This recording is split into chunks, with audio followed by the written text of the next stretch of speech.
Flying high, you know how I feel. Sun in the sky, you know how I feel. Breeze drifting on by, you know how I feel. It's a new dawn.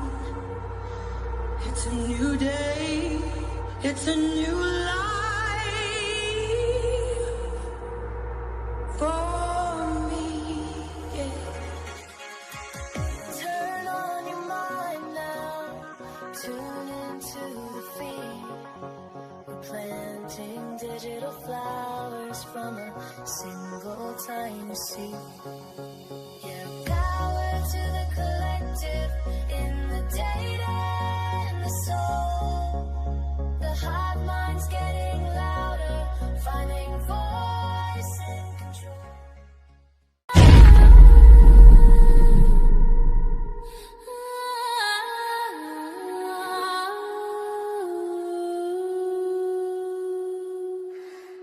Late night in Moscow, where nothing ever happens.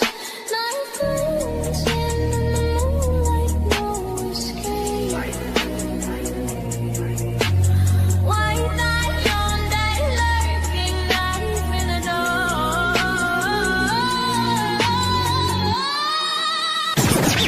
Paranoid searches for a full vision ride. Under surveillance, nowhere to hide. Influence creeps like blood on the floor. Fine line between peace and war. From campus to crypt, the script flips tragic. Mystic and twisted, magic turn manic. Walk through lingers, but the echo remain. Chains of the slain and eternal pain. And here we go. Welcome to the freak show, the best in town. What is going on, Hive? I hope everybody's having an awesome day. Got the audio coming in loud and clear. And I can tell you that call-ins are always my favorite. I'm stoked for tonight.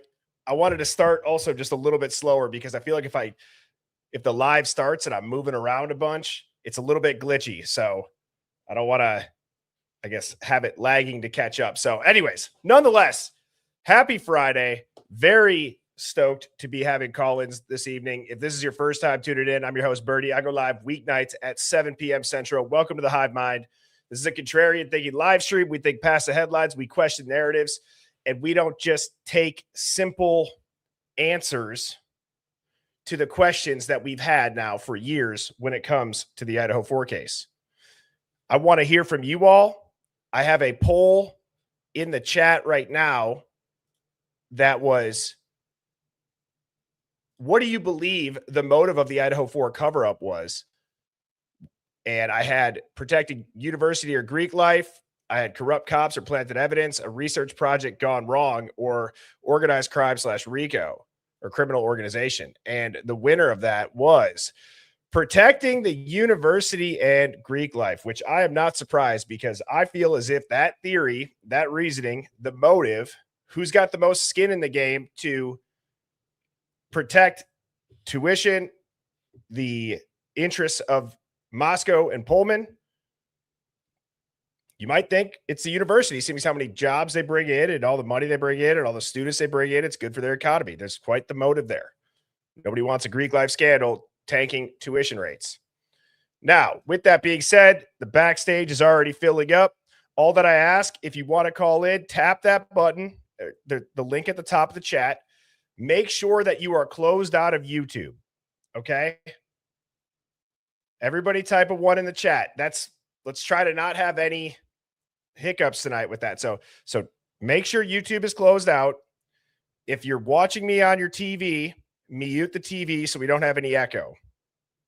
In the past, I've been very patient with that. Obviously, I like to think of myself as a patient person, but with these call-ins, I always feel like we can never get to enough people. So you're not in a rush, but please be clear. Please be concise. Have a point that you want to make.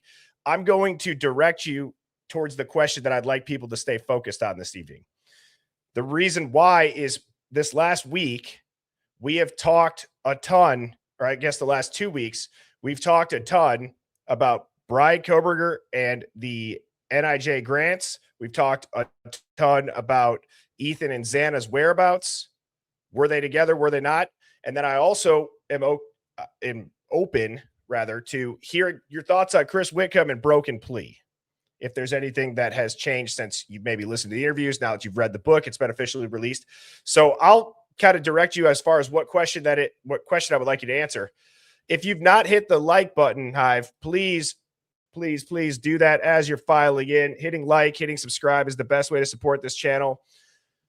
A couple of months ago, I launched Hive Plus, where the streams are always free. So the 7 p.m. streams will always be free. You just get a handful of extra perks. So you get the emojis, you get the loyalty badges. Well, because there's so much information in this case, and I don't know if people know this, but I don't stream full time. I think most people know that this is just something that I love doing, and I still have, my day job and everything. So the time that I have before the stream, a lot of it is put into prepping the visuals, responding to messages or Discord or getting the thumbnails done, editing the quick cuts. And so I had stopped streaming on the weekends to do that. But tomorrow I'm going to try something. And for anybody that's a Hive Plus member, we're just going to have an open discussion. It'll be a live dig style. It'll be at 10 a.m. Central. It's not necessarily a stream. Okay. So nobody freak out. The 7 p.m. shows will always stay free. But tomorrow at 10, I'd like to have it be a little bit less formalized from a show standpoint. And we get on here and I don't have to necessarily prep anything, but we'll just do a live dig. You guys can see what goes into preparing for the week. And I can tell you some of the themes that I have coming up for next week. And we work collaboratively. One of the sayings that we have is power to the collective. And I don't think that it would hurt at all on Saturday to spend some time together doing that. So that'll be tomorrow at 10 a.m. Central. We'll see how that goes. And so I've never done one of those before, but if you'd like to be a part of that, Hive Plus, the mods will be joining the link. And I think that will be a lot of fun. So the other thing, I saw this in our Discord. We have Valpal, who I don't know how to feel about this, that Bob's Burger and My Way by Netflix is starting to trend towards the youth learning Bob's Burger's dance moves. Valpal's toddler wants receipts, not snacks, at 7 p.m. Central. I thought this was hilarious. I'll share this with you. You can see she has learned Bob's Burger's dance moves.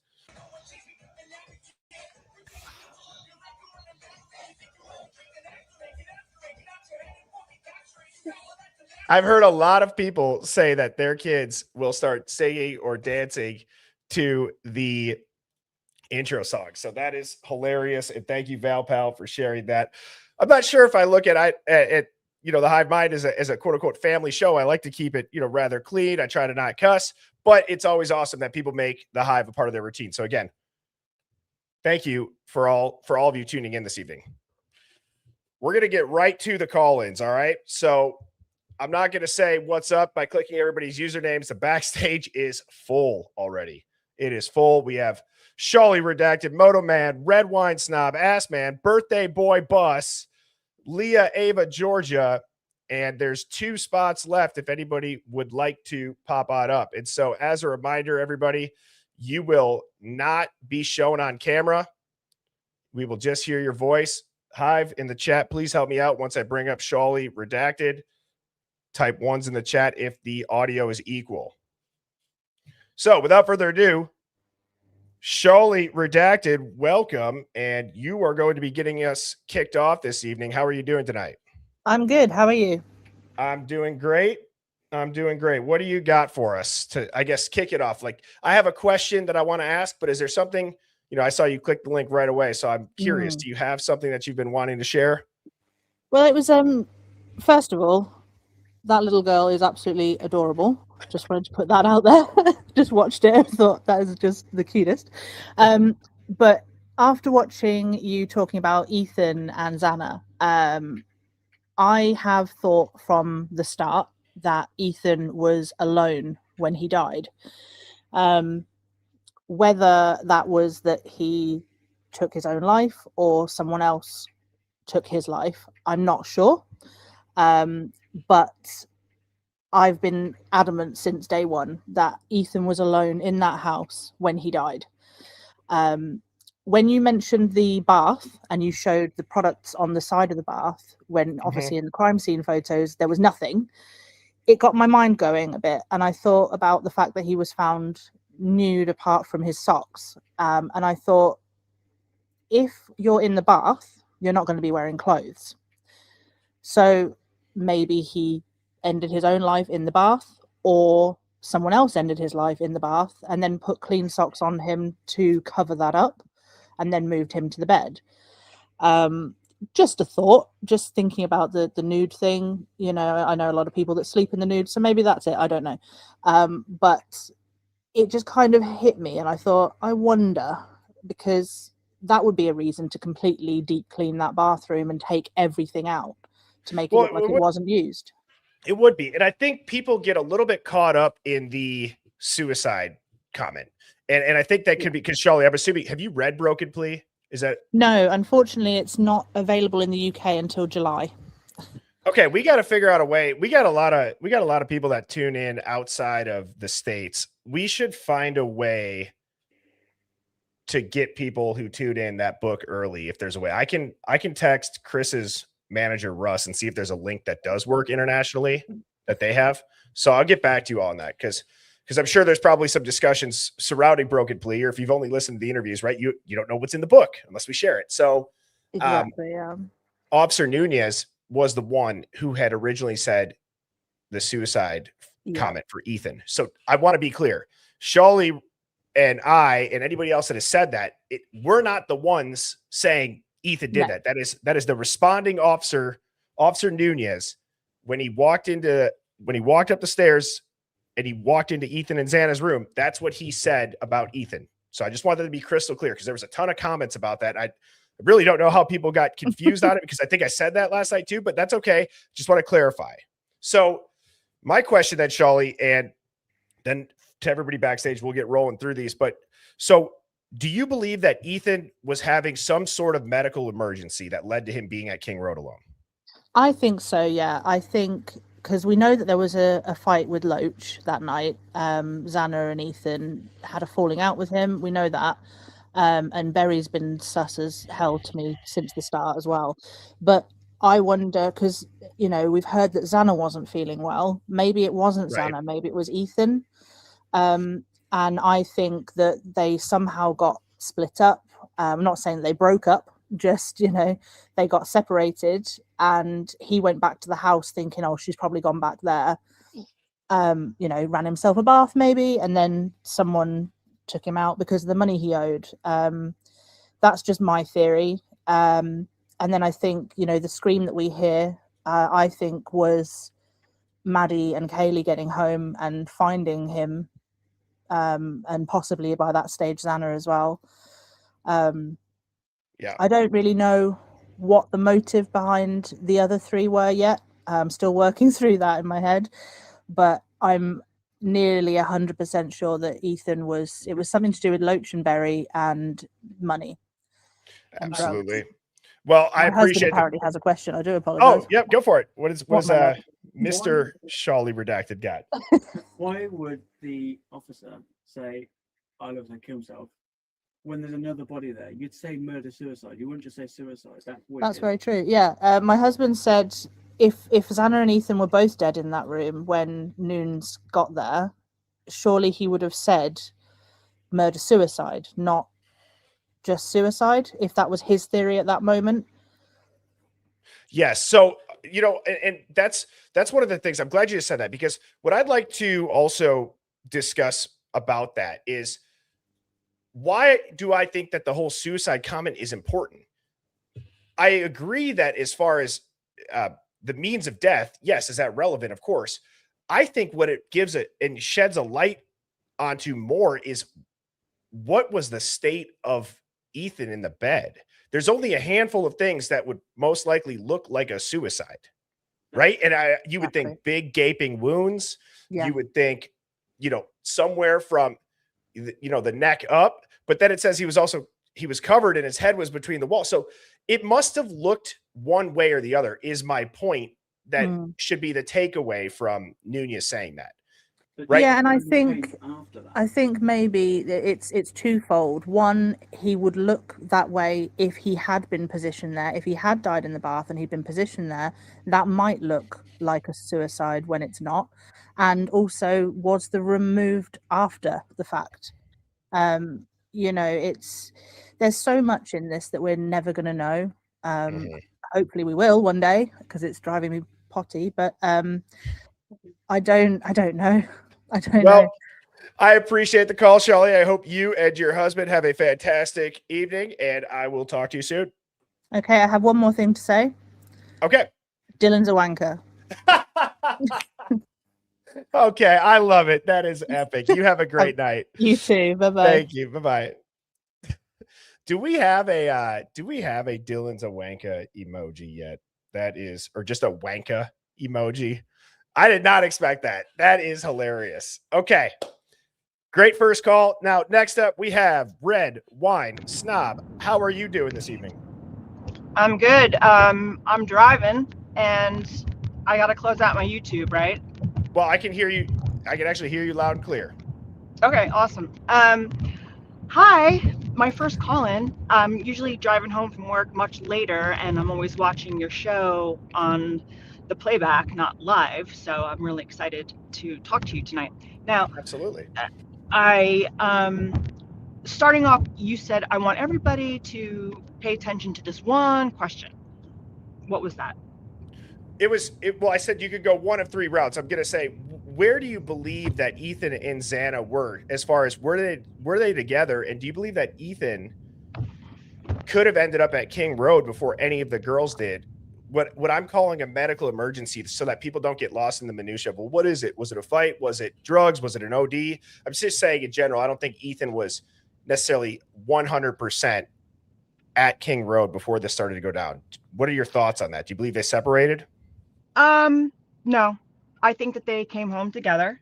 Okay. And I think that everything is exactly how it's laid out. The girls got home at 2:00. Dylan and Bethany were watching Vampire Diaries with another friend who went home. Dylan tried to go to sleep. Ethan and Xana came home. They fooled around a little bit in her room. She went out. She got her DoorDash. Okay. Now this is where it goes. Learning from Christopher's book, the hair in the hand. I think it was Xana's hair or his own hair. It wasn't tested, but it wouldn't be odd if they're a couple and that room was kind of messy, you know. So I think it's one of their hairs. Okay.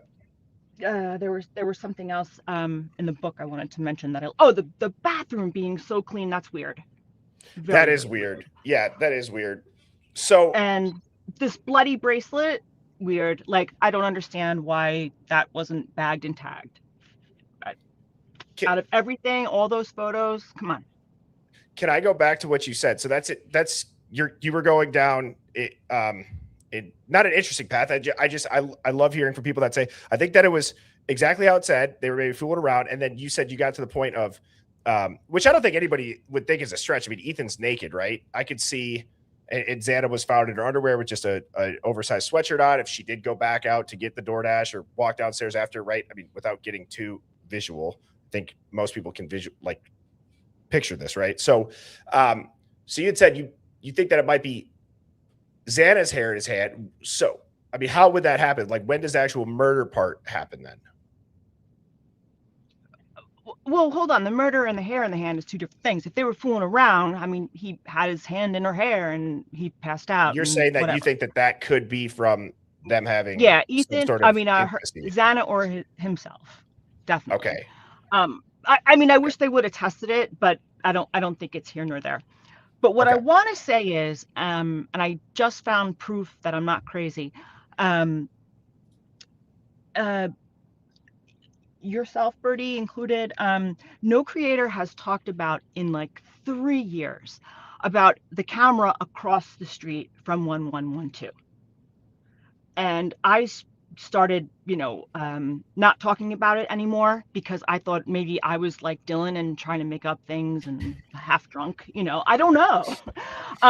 But today I was reviewing some old creators' bits and I found it. And I was like, I need to share this with Bergie. And it's just weird that I pulled out of my work parking lot and started driving home and was able to get backstage. It's 712 King Road. Okay. And I've seen a video where the owner, who's male, hands over the USB to the police, not to be confused with the 1112 camera where the female is handing over the USB to the police. So I wonder if this is the video that the Goncalves family says, we saw them come home. We know Right. exactly what time they came home. And nobody mentions this other video. Now, in Broken Plea, I thought that was going to come out. I read the whole book immediately, and I thought, it's got to be somewhere. And I said, how come none of these creators have FOIA for that? And then I'm like, did it just disappear and they thought people would forget? So And can I'll you? I send know it to you're. you if you've never seen Yeah, it. please do. I haven't. You're driving, so I'm not going to share my screen. But please No, send it to I me. pulled over. Oh, okay. Oh, okay. So, yeah, just actually send it to me. And I think it's a great point. I think that there are things from 3 years ago that have fallen off to the wayside. And Red Wine Snob, I hope you have a fantastic rest of your weekend. Thank you so much for the call. Sure. All right. Take care. Bye bye. Lovely. All right. We have birthday boy Bus. How are you doing?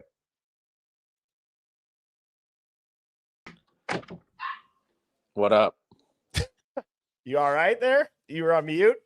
Yeah, I'm watching the Brewer game and you at the same time. So when I heard you say my name, I'm like, oh shit, I gotta fucking get up. Hey. Excuse my language. All right. Let me ask you this question. The only reason that I want to get right to it is we got a full backstage. Have you had a chance to read Broken Plea or no? Yes. Okay. One of the things that the book really dives into is it starts talking about the events that played out in the living room.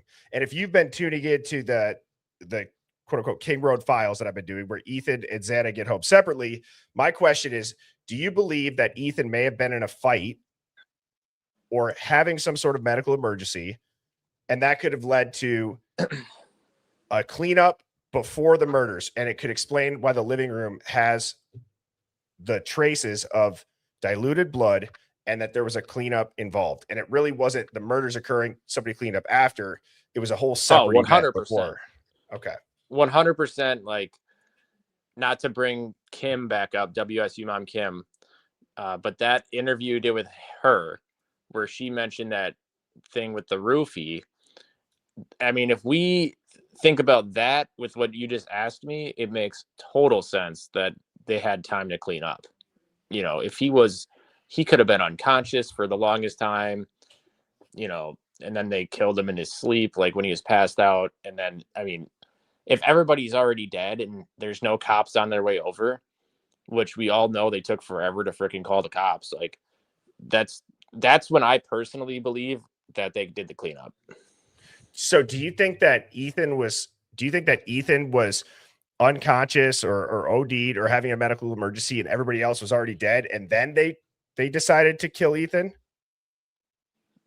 Is that what you were saying or no? I mean, yeah, like to some extent, like I think that is exactly what I was gonna say. Yeah, like I think Ethan was passed out, and like here's what I'm thinking is like I don't know if they went back and just like finished him off, like you know what I mean, before or after, but I do think that he was unconscious while that stuff was going on. To answer that, so like I think they kind of took out the biggest threat to someone that could possibly like be strong enough to help back. Or you know, fight back. So I hate thinking like I would be a murderer someday, but like, you know, you have to, when you're thinking in this case, like what would be the easiest way to kill the other people? You know, you want to take out your biggest defensive person, right? You know, so or your biggest threat, right? Well, I appreciate you bringing me up. Do you mind singing me happy birthday? All right, Hive, all of us together now. Happy birthday to Bus. Well, happy birthday. I hope you have a fantastic evening. Thanks for the call. All right. Love you. Yep. See ya. That's awesome. Awesome. We got a couple of birthdays in the Hive. We have we have Leah, Ava, Georgia coming on up next. How are you doing, Miss Leah? Can you hear me? I can hear you. Oh, okay. I've got AirPods in. I wasn't sure whether you could actually hear. I've got a bit of a weird one. I don't think people are going to probably agree with me. Uh, Let it I fly. kind of feel like there's so much secrecy around Ethan and Xana, especially Ethan. I know we've always been told that like Kaylee was the target, but with Ethan and his mom saying how much she doesn't want to know things and she hides things and she's been redacting things and all of this stuff, and then the fact that he's got loads of amphetamine in the system, and then he's having texts all night saying, you know, that he's being cheated on, what and a fight possibly. What if he actually lost control and got really angry, like had a bit of a psychosis moment on the drugs and started the entire thing, and everyone thought, oh my god, like he's going to start something, he's going to hurt us all. And then people were brought in and they actually took Ethan out. Then because they took Ethan out, people had seen, like the girls had seen, and then they thought, oh my god, we're going to have to get rid of all these people now that have seen this, because I know it's a bit out there, but there's just so much like secrecy around Ethan and like his mom trying to control the narrative all the time. I just feel like That's I don't not know. as crazy as you think. I'll tell you that. Yeah. I don't I think that. don't think he's a bad person or like he was like trying to hurt anyone. I feel like maybe he was just wound up and he was on drugs. Do you know what I mean? Yeah, and let me unpack that. So if I'm understanding you correctly, what I'm hearing is that you think that Ethan could have just been having a very rough night in general, right? You're talking about the amphetamines in his system, you're talking about he's getting cheated on text. Nobody's hearing from him throughout the night. So is he Yeah. down? Is he just down bad? He's having a rough night. Did he escalate some sort of situation that led to this? Yeah, like you know when you hear the audio on the 1112, like my first thoughts, and I felt really bad for thinking it. I was like, are they all like trying to calm Ethan down? Because at 2:26, someone, a female, shouts out, Hunter, Hunter, really quickly. And then Hunter comes up and he goes, bro, bro, and he starts talking, and it's like they're trying to calm Ethan down. Like Hunter is close to Ethan. Why would they call Hunter over unless it wasn't to calm Ethan down? I see what you're saying. I don't think that Yeah. I don't think that it's a crazy theory, because I think what you're doing is you're kind of putting yourself in the shoes of the person, right? I think sometimes a lot of people get very just investigative at the documents, which is the way of like the court of law, but Mm, it's really not the way of a juror.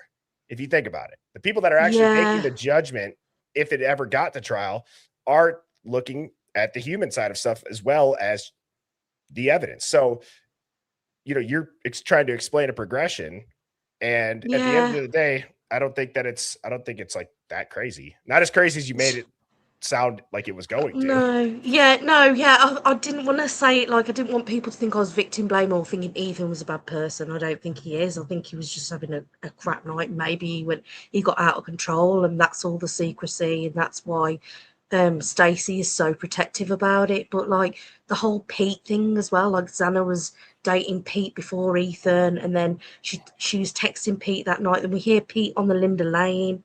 I don't know. And then we hear, you know, possibly like things like thought we were brothers, and I don't know, it just seems a bit.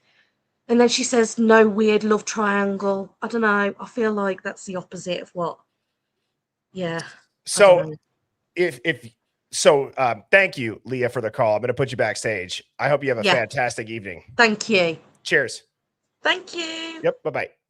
So what Leah was just doing, that's what tomorrow at 10 for Hive Plus folks, that I'd like to just have an open discussion about those type of things where it doesn't have to be necessarily presented, and it can just be thinking through things like comments the parents made and all that, other stuff that she was mentioning with camera stuff, and really not having to flow through anything. It could just kind of be like, let's look into stuff. So that I am looking forward to very much so.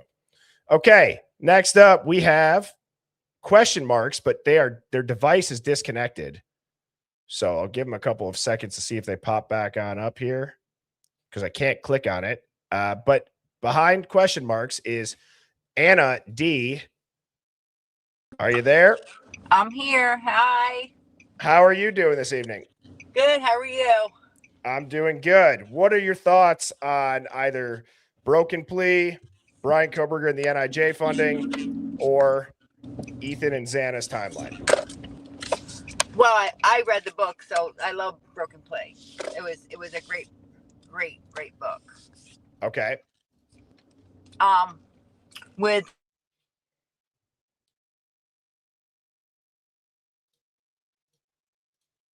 Uh-oh. Anna, are you there? Oh, Anna, drop back down and come back up. We lost you. And same thing with question marks. We lost you. All right. We have Radine? Yeah, Radine. Radine, how are you doing this evening? I'm good. You can hear me? Loud and clear. Okay. So, oh my God, my head's spinning. But I have I have so many theories. And I do apologize. I have a little bit of a sore throat.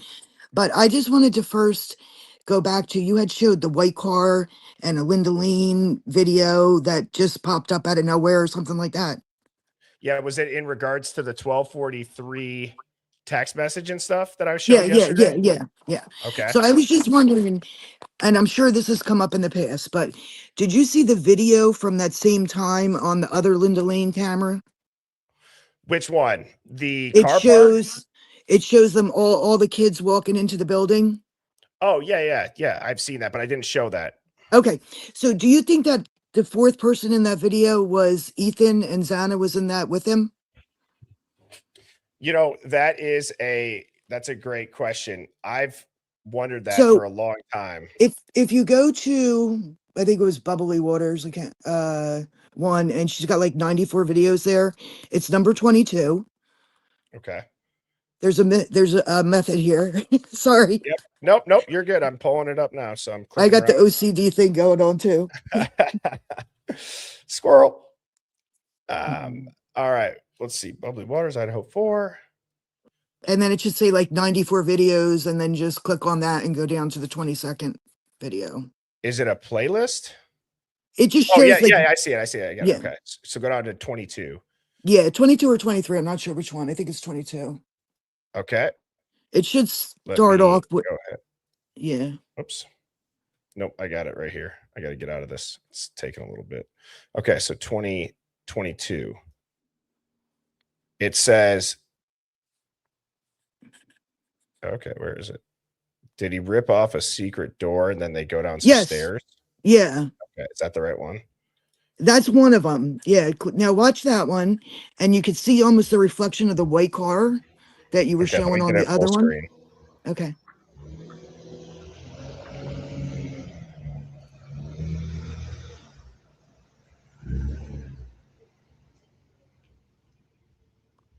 All right. And then in 1 second, you should see them walking up. But they're saying they don't think it's Ethan, but the first person is not Ethan. I believe that's Hunter. But in the other video, you're going to see where you can see their whole bodies. That's interesting. I've never noticed that reflection. Yeah. And the so you third don't think person, that you don't think that person right there. But the last person I think might be Ethan, and I think the girl might be Xana. The girl might be Xana. Wow. See the first girl right here? This girl. That you think? I don't know. I don't know, but I will say that this looks more like Ethan than that looks like Xana, in my opinion. Okay. I'll give you that. I wasn't sure. Yeah. All right, But now, can you just like scroll down to the 59th one and you're going to see something a little bit different? 59. And guys, Yeah. just so everybody knows, this is Bubbly Waters profile. Make sure you guys go ahead and show Bubbly some love. 59 is the next video. Yeah, I She's believe got a nice it's playlist here. 59. It says it's All right, 403. then the one right below it. 2-minute clip. Yep. This one. And the only reason I bring it up is because you had said about the white car that just like that video popped out of nowhere. And then this is the same time frame, but this is the other camera. And then you're going to see, you can fast forward a little bit. You're going to see like a truck pull up. Okay. Right here is where the truck comes in. I'll go back a little bit. Oh, no, it's already up there. This is the transforming car. Yeah.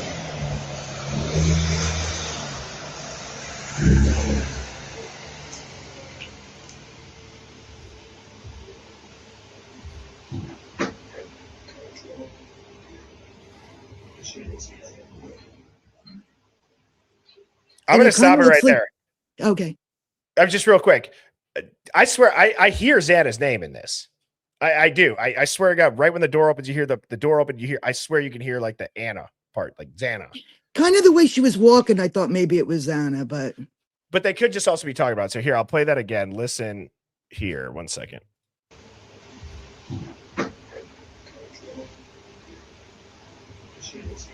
Right there.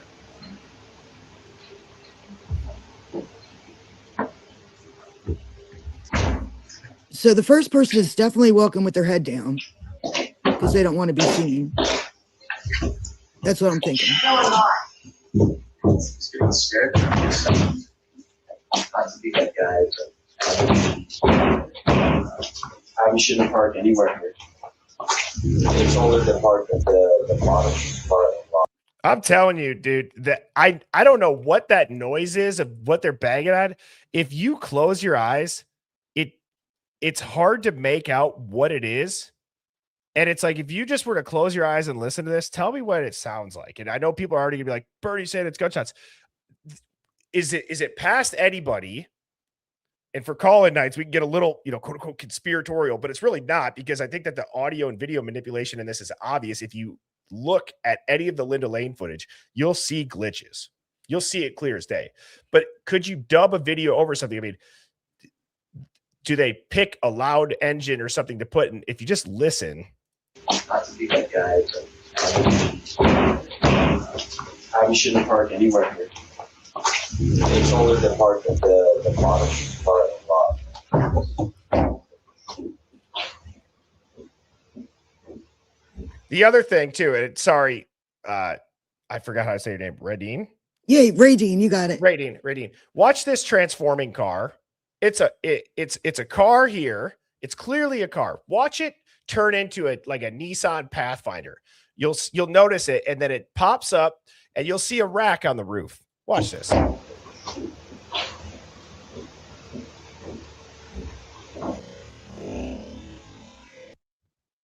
And now it's a SUV midsize.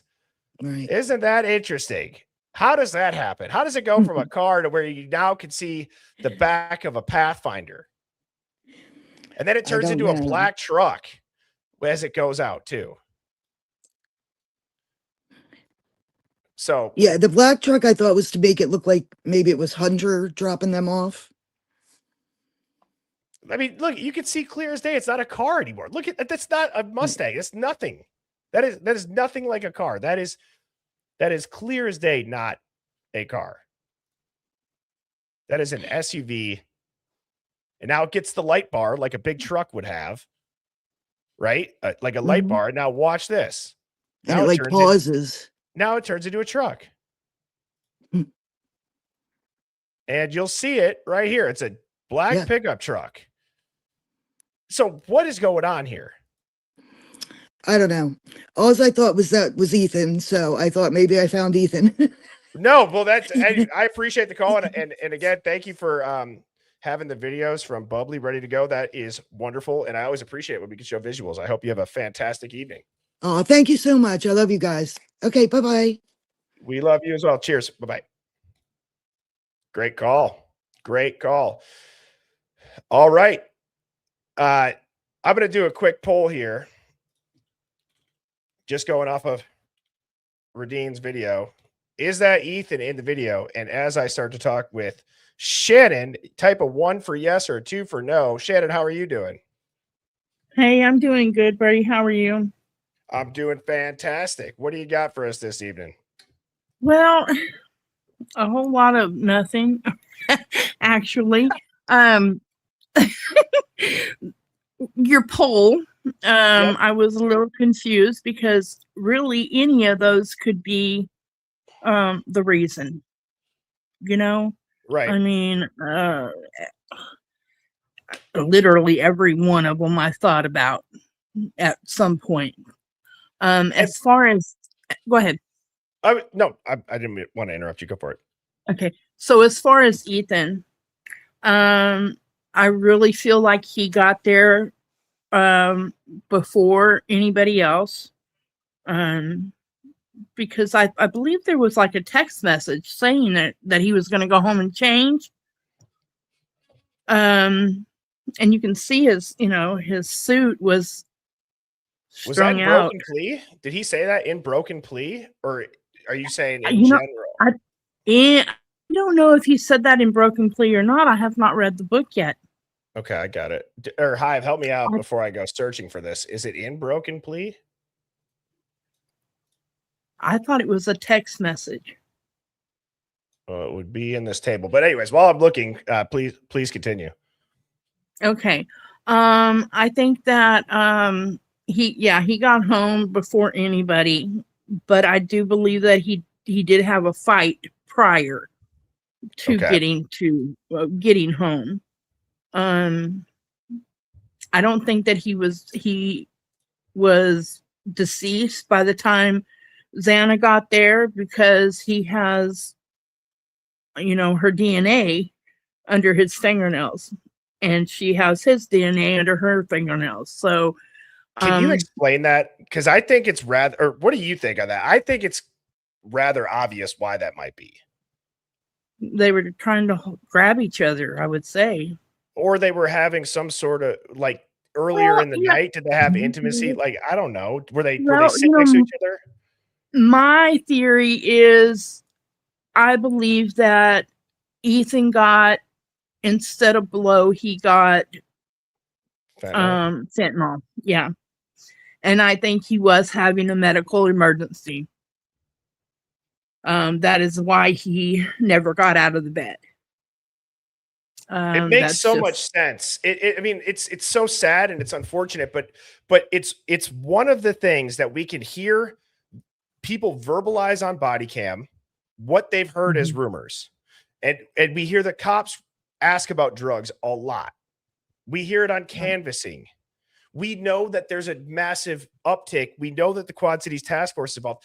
It's also one of the only things that could tie in Brian Koberger in a way if he's playing a role or if he's a fall guy, right? It's one of the only theories is if it had to do with something that could be related to drugs, as far as maybe not this crazy flushing a bunch of drugs, but it could still check the box of it could have been bad drugs that was being investigated. You know what I mean? Right. And I really think that Ethan's parents are kind of shady. Just because at the beginning, that's all they talked about. Oh, he's a triplet.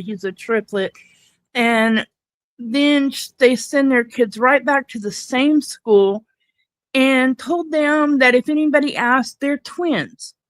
Why are they trying to erase Ethan? I mean, was he that bad of a person that they were like, okay, I'll wash my hands with him?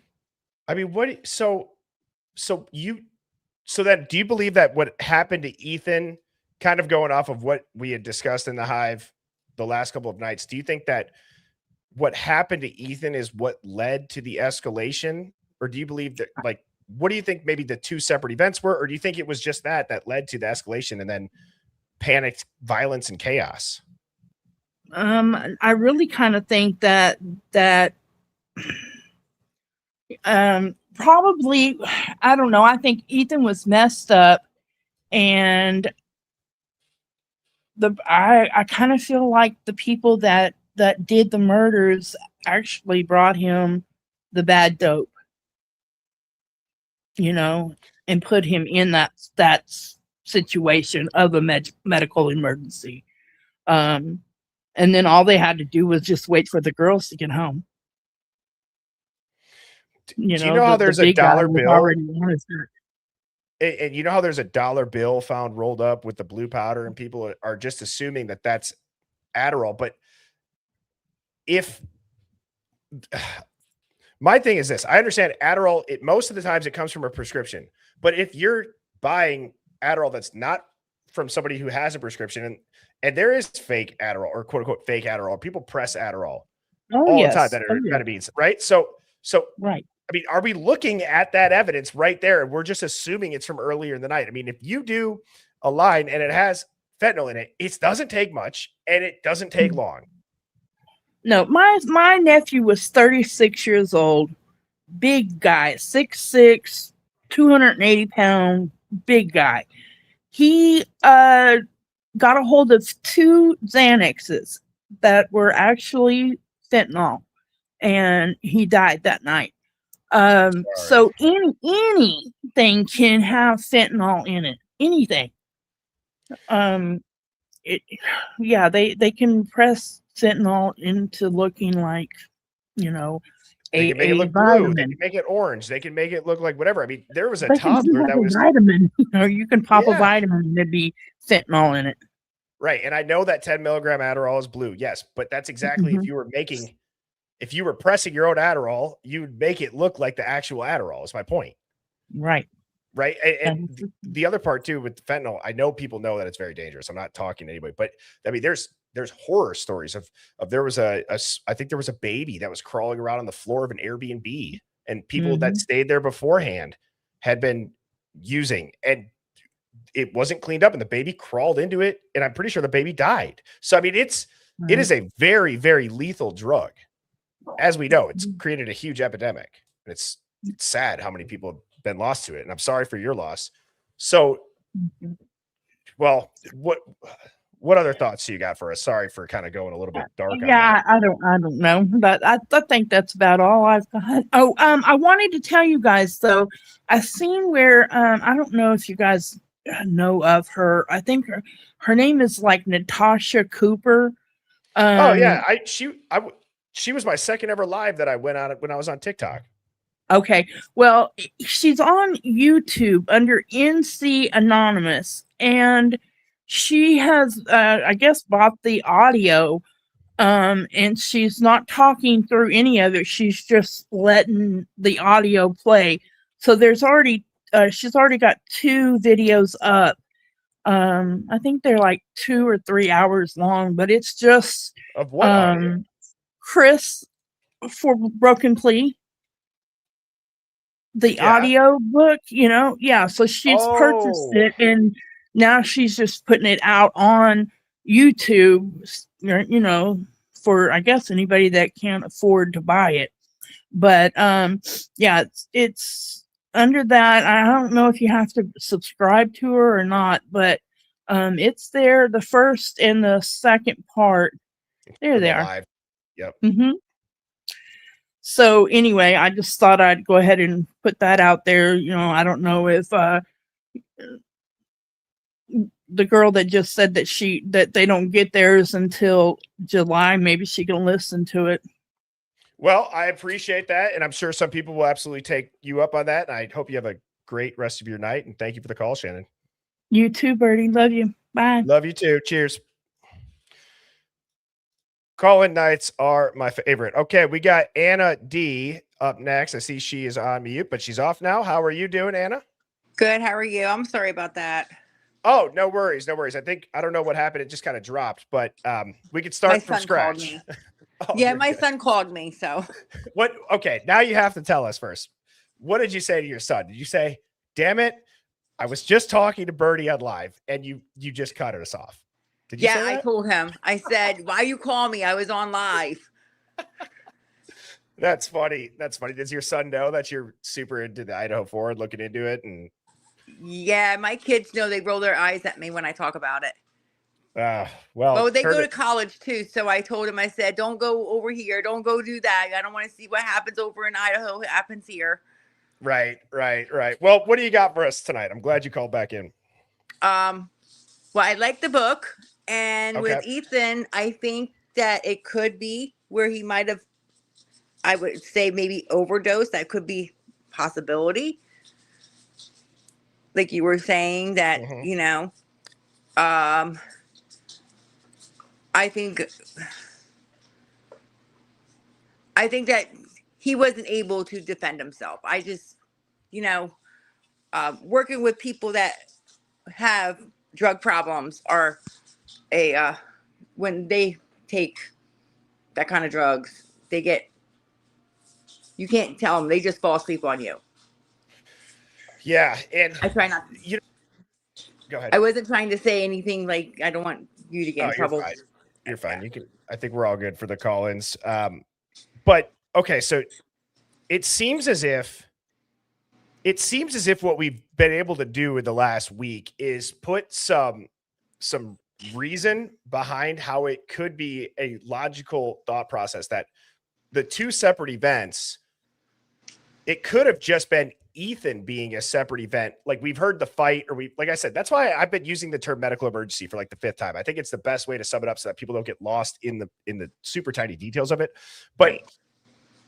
I really think that the entire crime could still make sense if Ethan wasn't with Xana the whole time, or as long as we thought. There clearly is a giant window that they don't seem to be together, that nobody Right. wants to address. Right. And what if it was say they called medical emergency, one of the roommates called their friend that's a police officer. One of the roommates called a friend that's a police officer. You have just like something like that. I mean, maybe they called somebody Oh, that you're has saying they could have. Is there a policy? Okay. So I'm curious now. Is there a policy that would be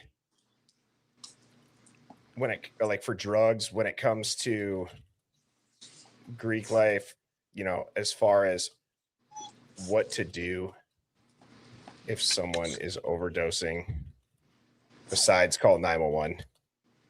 I mean, I feel like it's a stretch that there would be like a handbook on it, but I mean, we did find the procedure on, there. Do you guys remember what I showed that? Now I'm forgetting the name of what it is that I showed, but it was something like you call your house supervisor. Yes, I remember that. And so it's like a risk management policy. Right. So this is still so crazy. Even on ChatGPT, what's coming up is that you stay with the person. There's immediate escalation up the chain. Depending on the house system, that would be you notify the chapter president, you notify the risk manager or the sober monitor, you notify the house director or the live-in advisor, and you notify campus security or university officials. That's just so crazy to me. Is that a known thing? I didn't know that. I mean, like my kids, my daughter lives over at the university, and she's not part of the frats, but she goes over there, but she's never said anything that that's what they have to do, So I mean, but I mean, is that really I was never in Greek life, so I think that still goes against all human instinct. I mean, Jesus, don't you want to save your friend's life? I mean, I don't know. I can't wrap my head around it. I don't know if I'll ever be able to. Immediately call 911. That's what I was trained to do. And I work with the homeless that have drug problems. So I see them overdose. I see them fall asleep. I see anything, I have to call 911. That's immediately call 911, no matter what. Oh, Well, I appreciate the call, Anna. Do you have any last thoughts for us? No, I'm sorry. No, it was great. Thank you for calling back in, and I hope you have a great night. You too. Thank you. Yep. Cheers. Bye-bye. So that's all this. Okay. I believe that this is the way. Like I said, the way to do this is you do this live. We put comments up on the screen. We go through, could this be plausible? Okay. And some people can wrap their head around that's what the Hive does. Other people still can't. So to just make that crystal clear, we put out what could be plausible. We try to show things. My screen shared the entire time. You guys are having comments put on the screen the whole time. Creepily Goth brings up a good point. If Greek overdose was inside, they deal with it. If OD was in front of the public, it could lead to expulsion, which I saw another couple of comments that said, well, if it happened at Sigma Chi, is it reasonable they would get Ethan out of the Sigma Chi house and move him to 1122? Does that, I mean, seriously, let's think about this. If we just are talking about the risk management policies, right? Does anybody find that could maybe explain there's rumors of people being transported around, or they were moved over there, they were relocated. Are they relocating it simply from a risk management standpoint that it didn't happen inside of a Sigma Chi house? I don't think that that's a stretch. And so by doing this, are we piecing together what are rumors? There's always a little bit of truth in rumors. Is some of that truth that, I mean, you guys get where I'm going with that. I don't need to go down that entire rabbit hole, and I don't want to get distracted. We got a bunch of people backstage, but if you're backstage and you're hearing that, I'd like to hear your thoughts on that. Now that we're kind of shift into answering that question as well, because I'd love to hear people's thoughts on that. Question marks. How are you doing? Hi, greetings from Australia. Australia, the Hive down under. Love it. Sorry about earlier. I'm from the 80s, so I'm a little bit of a struggle sometimes with the technology. No worries at all. What do you got for us tonight? Now, I wanted to state something. I'm not sure if you guys are interested in, but I think the 911 call that we were presented with has about 50 seconds missing. And I'm talking not redacted, I'm talking about completely deleted. And I think that something was being said in those 50 seconds that they went through a lot of trouble to not get that out to the public. Explain. So you're saying that they have just completely erased it. And what do you believe that to be? And why do you think that? I'm not sure what it is, but considering 50 seconds are missing and what they've gone through to make the public believe that the version we have online is basically what's there, I think what is being said must be important. Why would you go through the effort to do all of that otherwise? And I'm so sorry. Now my squirrel ADD brain. Did you say Austria or Australia? Oh, Australia, but I'm from Germany originally, so I have a German accent. Okay, because now I'm putting myself in a mental pretzel. I'm like, I'm going to sound stupid if she said Austria. The Hive down under Australia. No, okay. Yes. Threw me through a loop there, question mark. So, okay, back to focusing up now. So, now how did you come to the conclusion that 50 seconds may have been missing? Why do you think that number? Okay, so basically, when we go back a little bit in time, the other day in the stream, you said, maybe it's good to go to the beginning. And I think the 911 call is the beginning in a way for us, the public, because that's the first time, in the timeline, what supposedly happened. Yeah. Now, what we do have is we have body cam footage of Officer Nunes, who arrived first. We also have body cam of the other officers with a timestamp on the right side corner at the top right. And we also have the cam of the 1122 surveillance camera from the house, which also has a time on the right-hand corner. Now, if you take that footage from the time, the 1112, and compare it with the times of the arriving officers, you see that the time in the 1112 footage is correct because it is the same time that the officers have on their body cam at the time they arrive at the King Road, right? I'm following you. Yep. Right. So what we can see is on the 1112 is Officer Noon's arrive. Yeah. Yep. Okay. So the 911 call, supposedly the version that we were given, starts at 11:55 and 42 seconds and ends at 11:59 and 49 seconds. That is 4 minutes and 7 seconds, right? Yep. But when we look at the 1112 footage at 11:59, when the call supposedly ended officially, Officer Noons was already at the scene. And we know that because when Officer Noons arrives at the scene, you can still hear Dylan on the phone with the dispatch operator, because she does ask Officer Noons if he has a defibrillator. And then he says, yep. She says to the operator, yeah, he's got one. And then Officer Noons walks inside, right? So the time, yeah, go ahead. I'm following. No, I'm following you. Sorry. Okay, so the time on Officer Noon's camera, yeah, when she says, do you have a defibrillator? And then he says, yes, it's 12:00:33. So supposedly the officer is at the scene. The 911 call is still happening, but the version of the 911 call that we were presented by the media was supposedly finished at 11:59:49, because that is what the operator voice that we were given on the 911 call is saying, right? Now, in regards to the 911 call, I think it's not unusual that we are getting a version where the computer voice in the beginning says the time.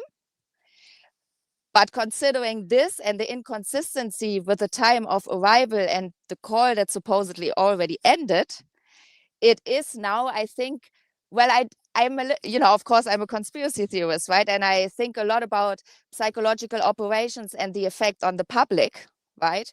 And when we go back in time, what happened with the with the 911 call, like first we were given a transcript. That was like the first information that we had, was like a transcript in the documents that were released, right? That was like the first thing I don't want to get into too much detail of the transcript. There's a lot of things you can say about the transcript and about the differences between transcript and 911 call. So there is details in the transcript from the court that you cannot hear on the 911 call. And there's things in the transcript, that are just not as accurate as it actually happened on the call. That is such a meticulously broken down version of the 911 call. I can tell you already, when I go back and re-listen to this, when I'm editing it, I will be writing down what you said for notes.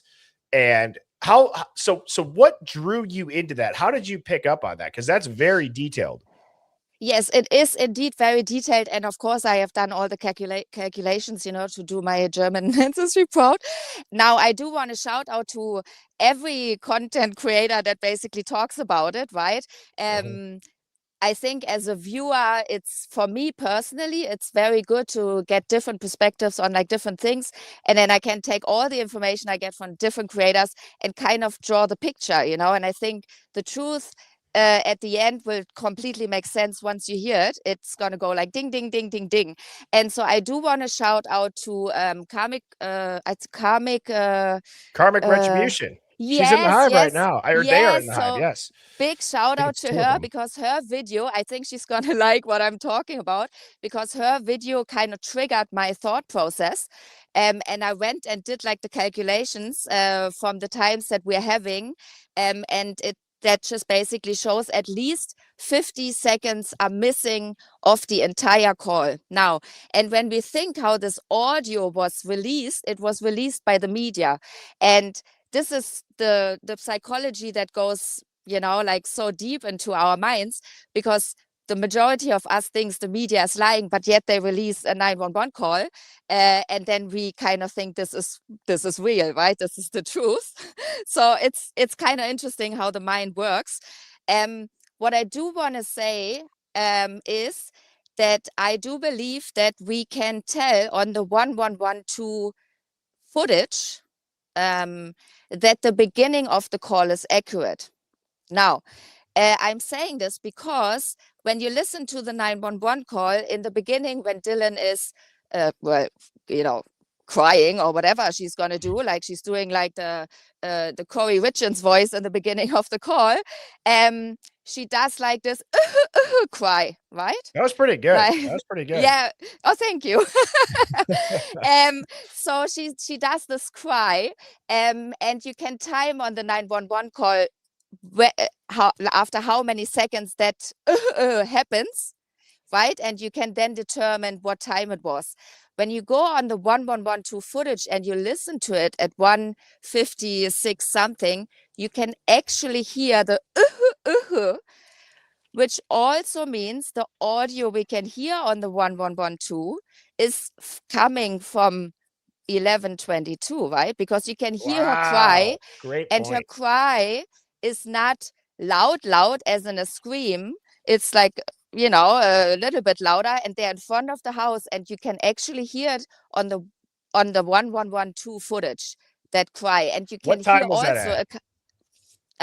oh, pressure. I have it all here. Pressure, you got it. 1 second. So I have a defibrillator. So you want to have the exact time. Okay, so when you go, what audio do you have now? I am Oh, just you have pulling the up. 1112. What Yep. time do you have up there? I have 11 a.m. Yeah. to 12:05. All right. If you go to 11:56, let's say right on the dot, because that is at 11:56:03. 11:56:03. Okay, I will start at 11:55:56. I'll put this full screen. Yeah. And And I will listen to the Okay. And you said it's right around 11:56:03. So I'm going to put this full screen, Yeah. and then I will be quiet, and let's see if we can hear it.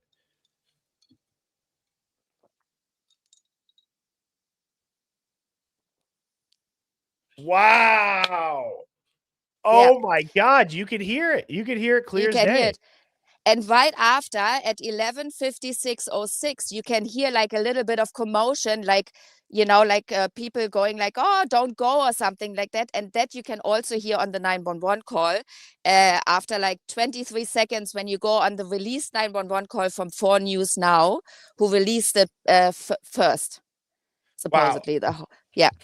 So people are asking for me to play that again. 1 second here. Okay. Okay, so it's at 11:56:03. I'm going to go back. Yeah. I'm going to go back. So one thing that I like about this, before I play it, you know what? Actually, I'll bite my tongue. I'll shut up. So, okay, 11:56:03. Wait, is there no audio on that? I might have to reshare it. I apologize. Is there no audio? No, there's audio. Sorry.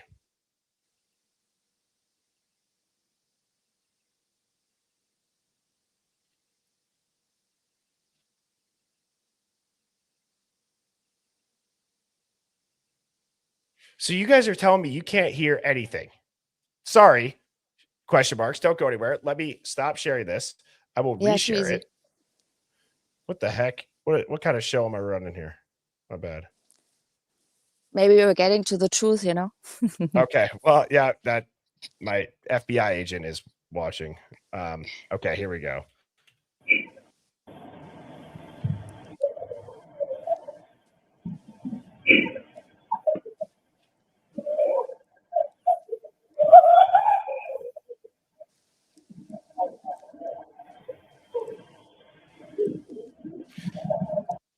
So now go back to and sorry about that, Hive, my bad. Because I was confusing hearing it through my phone, through my headphones, like an idiot. So I'm like, I could hear it, but I wasn't hearing it through my phone. I was hearing it through my headphones. But anyways, so go back to your point now, Shannon, or not Shannon, sorry, question marks. So you had said this also proves that what we're hearing on 1112, it sounds like what we hear throughout the night, and that we can hear 1122. Well, of course, I cannot speak for the rest of the audio from the rest of the releases, right? I can only say that from that footage that we were given here at 12 or 11:56, we can say that that part of the video is definitely correct, and that you can say that you can hear the audio from 11:22, 1122, that you can hear the audio from 1122 from in front of the house on the camera 1112. I don't know about the rest of the audio because obviously there's been lots things done to audio and stuff, right?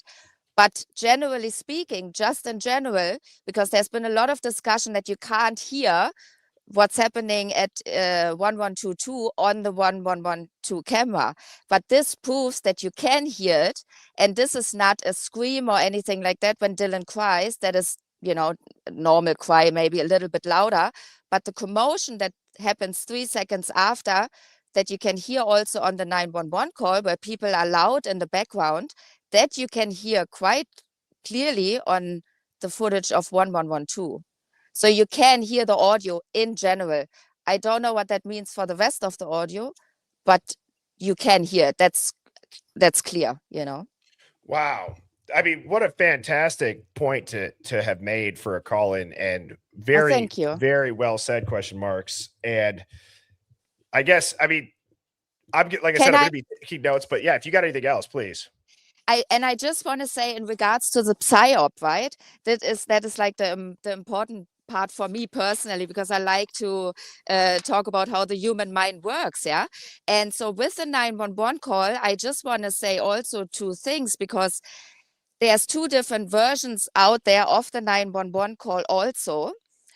So for mainstream media, which I thought in itself is already extremely critical, because how is it possible that there's 2 versions of it, even slightly different, but different in regards to the redactions, right? And when you think about the beginning of when it was released, when you go and look at the description boxes of these videos that the mainstream media released, their descriptions indicate that this is the full 911 call, that it is the full clip from the call. The mainstream media here, the blonde chick, I forgot what her name was, yeah, but she stresses and Ashley Banfield? Yeah, that one. She stresses and emphasizes and says what you're going to hear is the clip in its entirety. You're going to hear the full audio. So, you know, mainstream media was, thank you. Mainstream media was very, very focused on pointing out that this is all there is. And we know from doing simple mathematics, right, and using our brains, that 50 seconds are missing. And why are they missing? And so I think the media released it first, so that maybe potentially, I don't know how it is in the States with 911 calls and where they are safe, right? But I'm thinking they took a first step and released the call so that no one else is going to FOIA it. Because maybe the 911 call is saved on different servers where state police can't mess with. For safety reasons, 911 calls are stored somewhere central, so that if someone does a FOIA, that they can maybe redact, but they cannot mess with the length of the audio, right? It makes so much sense. So when the media releases, then everyone thinks, oh, that's what we have. Yes, there's reductions and stuff like that, but nothing else is said. And I believe they went through so much effort, also psychologically, to get ahead in the game and release that call. And 50 seconds is a long time, you know, a lot can be said in 50 seconds. And I think there's information in the 50 seconds that I think are important, because otherwise, why would they do it? They're not bored or anything, you know, like they're doing these operations on purpose because they know how it works on the public. And, you know, you have to think about also the emotions that are involved for people, you know, maybe for me, I'm in Australia, you know, like I think it was a horrible crime. If it was Koberger, fine. If it was someone else, fine. So for me, it's a little bit easier to get all the emotions out of the game and just look at it from like an outsider perspective. And when you're emotionally involved and you listen to the phone call, you don't count the minutes or the seconds and compare video. You're just so emotionally involved in analyzing what was being said, what can we hear, and that kind of stuff, that you don't focus on like the main thing. It's like, how long is it, what happened, and why is it deleted? It's not redacted, it's actually deleted. It's not there. Somebody clip that. I mean, that's just an unbelievable explanation. And du bist in Zene. Is that how you would say you're a genius in German? Oh, du bist ein Genie. Thank you. I tried. I looked it up quick. Yeah, sorry that took a little bit longer, my explanation, but I think it's very important. So maybe someone can FOIA the 911 call. I'm not going to say we can hear more or something, but why this process with the 911 call? There must be a reason, And I think something is being said that of course, that people maybe don't want out or something, maybe not necessarily like the murder information or something like that, but it must have been something very important that they don't want the public to know. Do you have any theories on what that could be? It kind of ties a little bit into my thinking who's behind it, but I'm still processing a lot, and for about 2 years, I didn't really read, I had a job and you know how it is, yeah. But now my life has changed, so I have a bit more time, so I'm going through everything. And I do believe in a way it's got something to do with Ethan. I do believe that also Hunter in his interviews mentions a bit more, which is all redacted, because there's a lot of effort in, making it all seem that everything was perfect in a way. And it's not that I don't get it. If you lose your kid, like you don't want dirt on them, like in a way, even though it's not dirt considered to others. So I get all of that, but I think, they're trying very hard to paint a picture. And also what I found interesting is Ethan's mom posted a picture of a box, and she said in that box is Ethan's phone, and that's the greatest treasure, which I found interesting wording. Maybe there's like nothing to it, but it's weird why why is the phone a treasure? I think that's weird a little bit, but people are weird. Yeah, that's I mean, fine. it could be pictures of him on there, maybe. Right? I'm just trying to think, but you make a valid point, and I think in general, just a wonderful call. Thank you for taking the time to explain that. I hope you have a fantastic day. You too. Danke. Sehr gerne. Yes, perfect. Look at that. I'm a natural. Yeah. Well, thank you. That's epic. Karmic Retribution was giving you props too, saying that you explained the video very well. Make sure you guys go check out Karmic's profile. I had that up on the screen. I believe it was the video that I was kind of highlighting. It's like 4 or 5 minutes. I'm assuming that says 911 call. Hopefully I'm not wrong, but Karmic, feel free to drop that link in the chat. Mods, let that one through. And question marks, you have a fantastic evening. Question marks? Oh, yes. Sorry. I'm still on. I'm so sorry. I thought you already said goodbye, so I was just listening and shutting up. No worries. I just wanted to say have a great night. Thank you so much for the call. You too. And thank you very much for all you do. And also the other creators. Really appreciate it. Makes life for the viewer and someone like me, a researcher, much easier. Thank you very much. You have a great one. Cheers. Thank you. Bye-bye. Yeah, bye.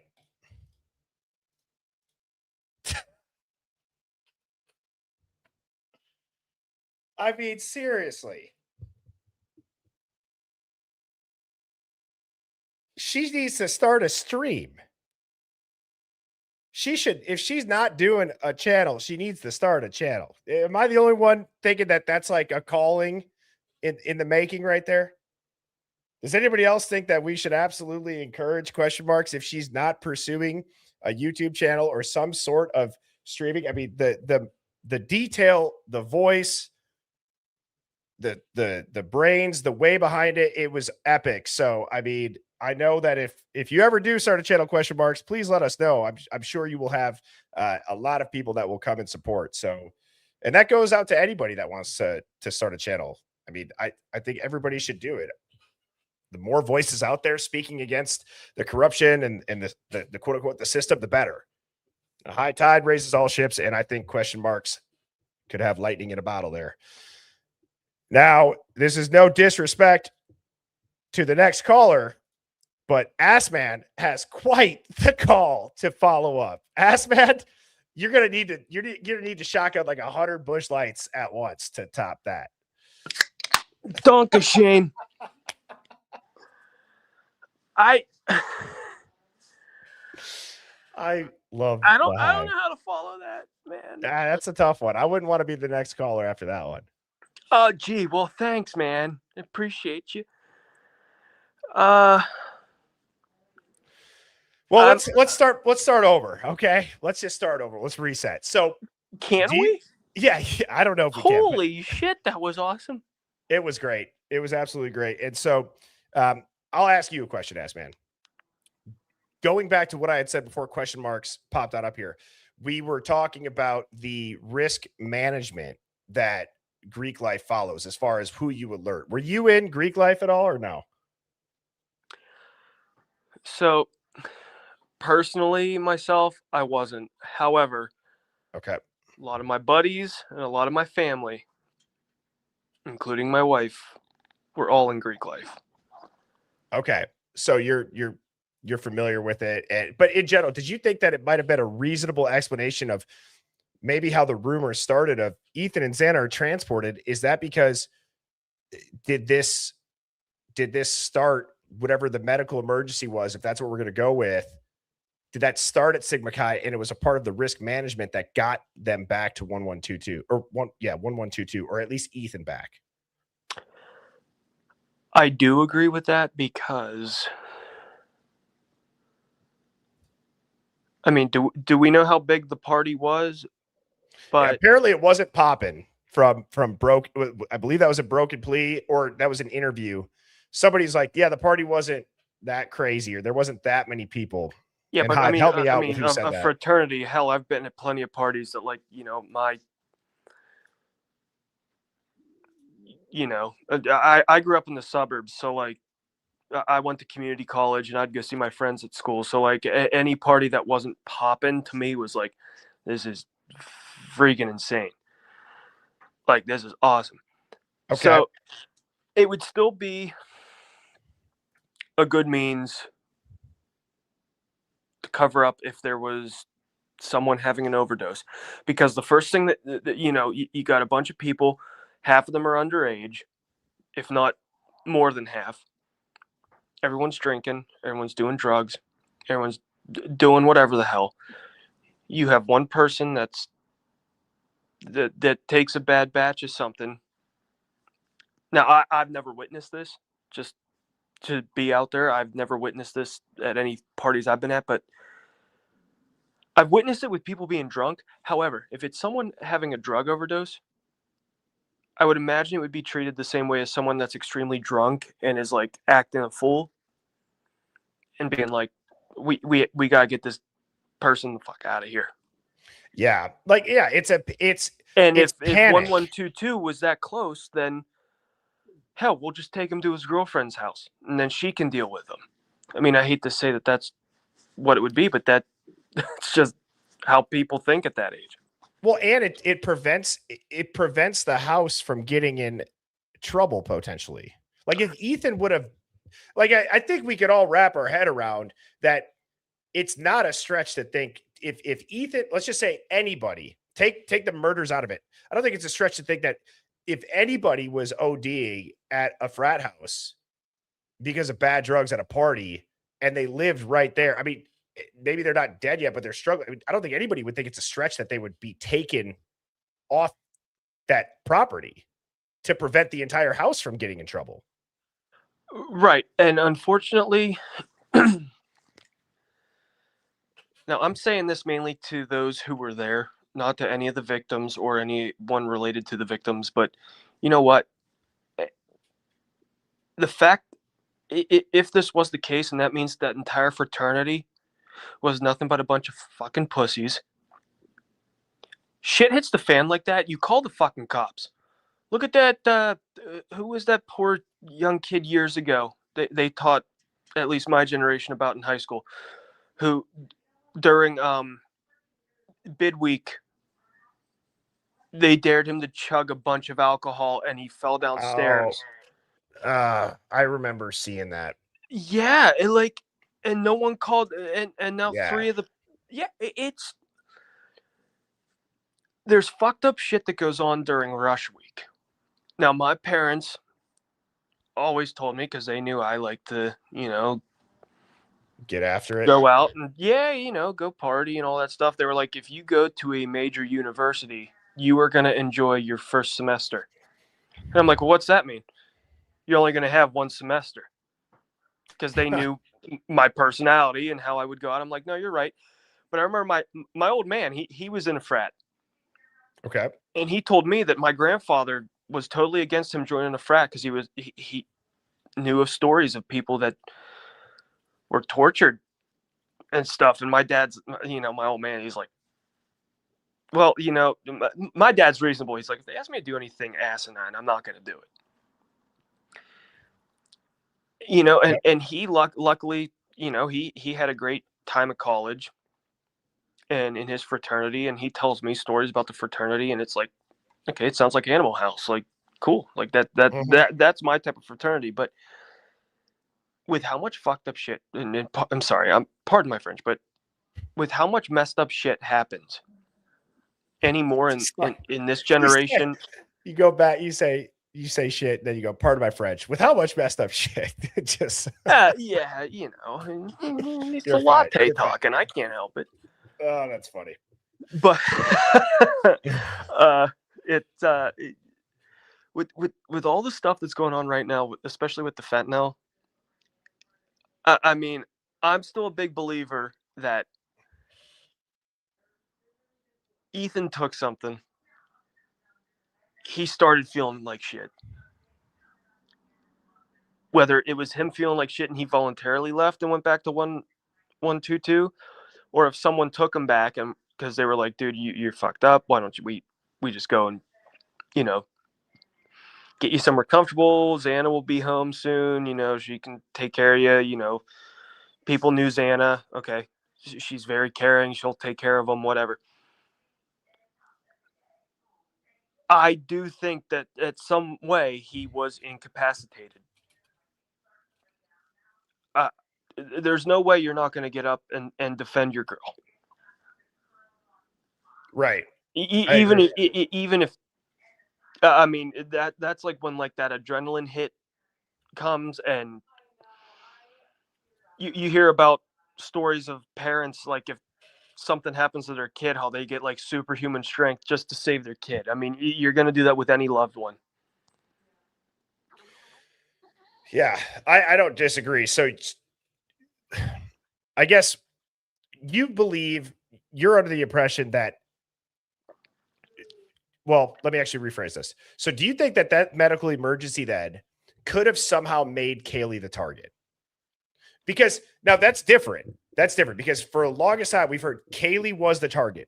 But if you think about it, if a medical emergency escalates, that if you look at that as a separate situation that gets combined into one, and I'm just thinking out loud here, so give me a second to get this out. The medical emergency turns into one situation because it compounds into a murder.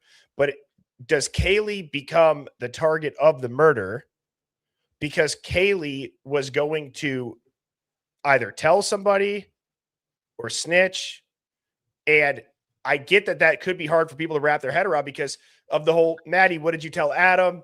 There's other things too that have totally influenced our narrative and our thought process on it, where it's hard to think without that in there, or it's hard to think that meant something different, or maybe it's related. Either way, but does Kaylee really become the target? Not targeted. Now it's also weird that that's the one weekend she's there. So that's the challenge with this case, is so many things could make sense. I'm speaking right now off of the last streams I've listened to while I've been catching up. I believe when Kaylee left, she was gonna spill the beans on something. And as I've said before 100 times, I think Q Kelly was there. He was involved with drugs. He tells his girlfriend, hey, this girl's going to talk. Get her back here. Just make up an excuse. So she's already there. I unfortunately think Ethan was just wrong place, wrong time. Took something that was laced that wasn't meant for him. That's what brought Xana into it. Xana came home, saw that something was wrong with him, like a Pulp Fiction, like thought it was coke. Obviously, if anyone's seen Pulp Fiction, right, knows it was something else. When Kaylee and Maddie come home, I unfortunately also think that Maddie was so drunk, and there's no judgment, but she was so drunk. I unfortunately, and I hate to say this, I don't think she knew what was going on. It would have made her significantly Kaylee was easier sober target. enough to know what was going on. She went downstairs, saw what was going on.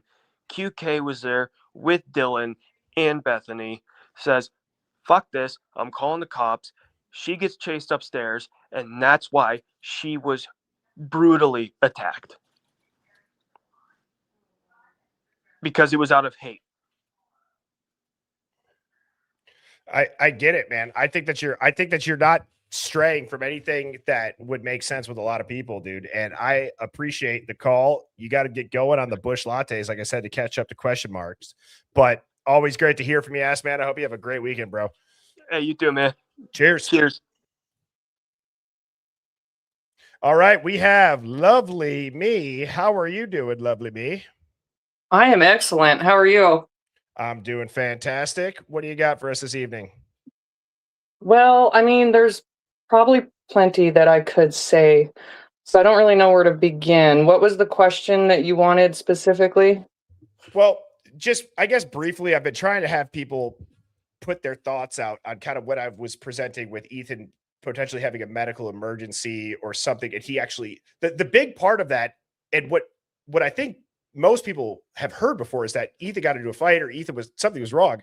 But has anybody really tried to think through that he could have been at the house and beat all of them home? Well, you know, that's to get people's thoughts on.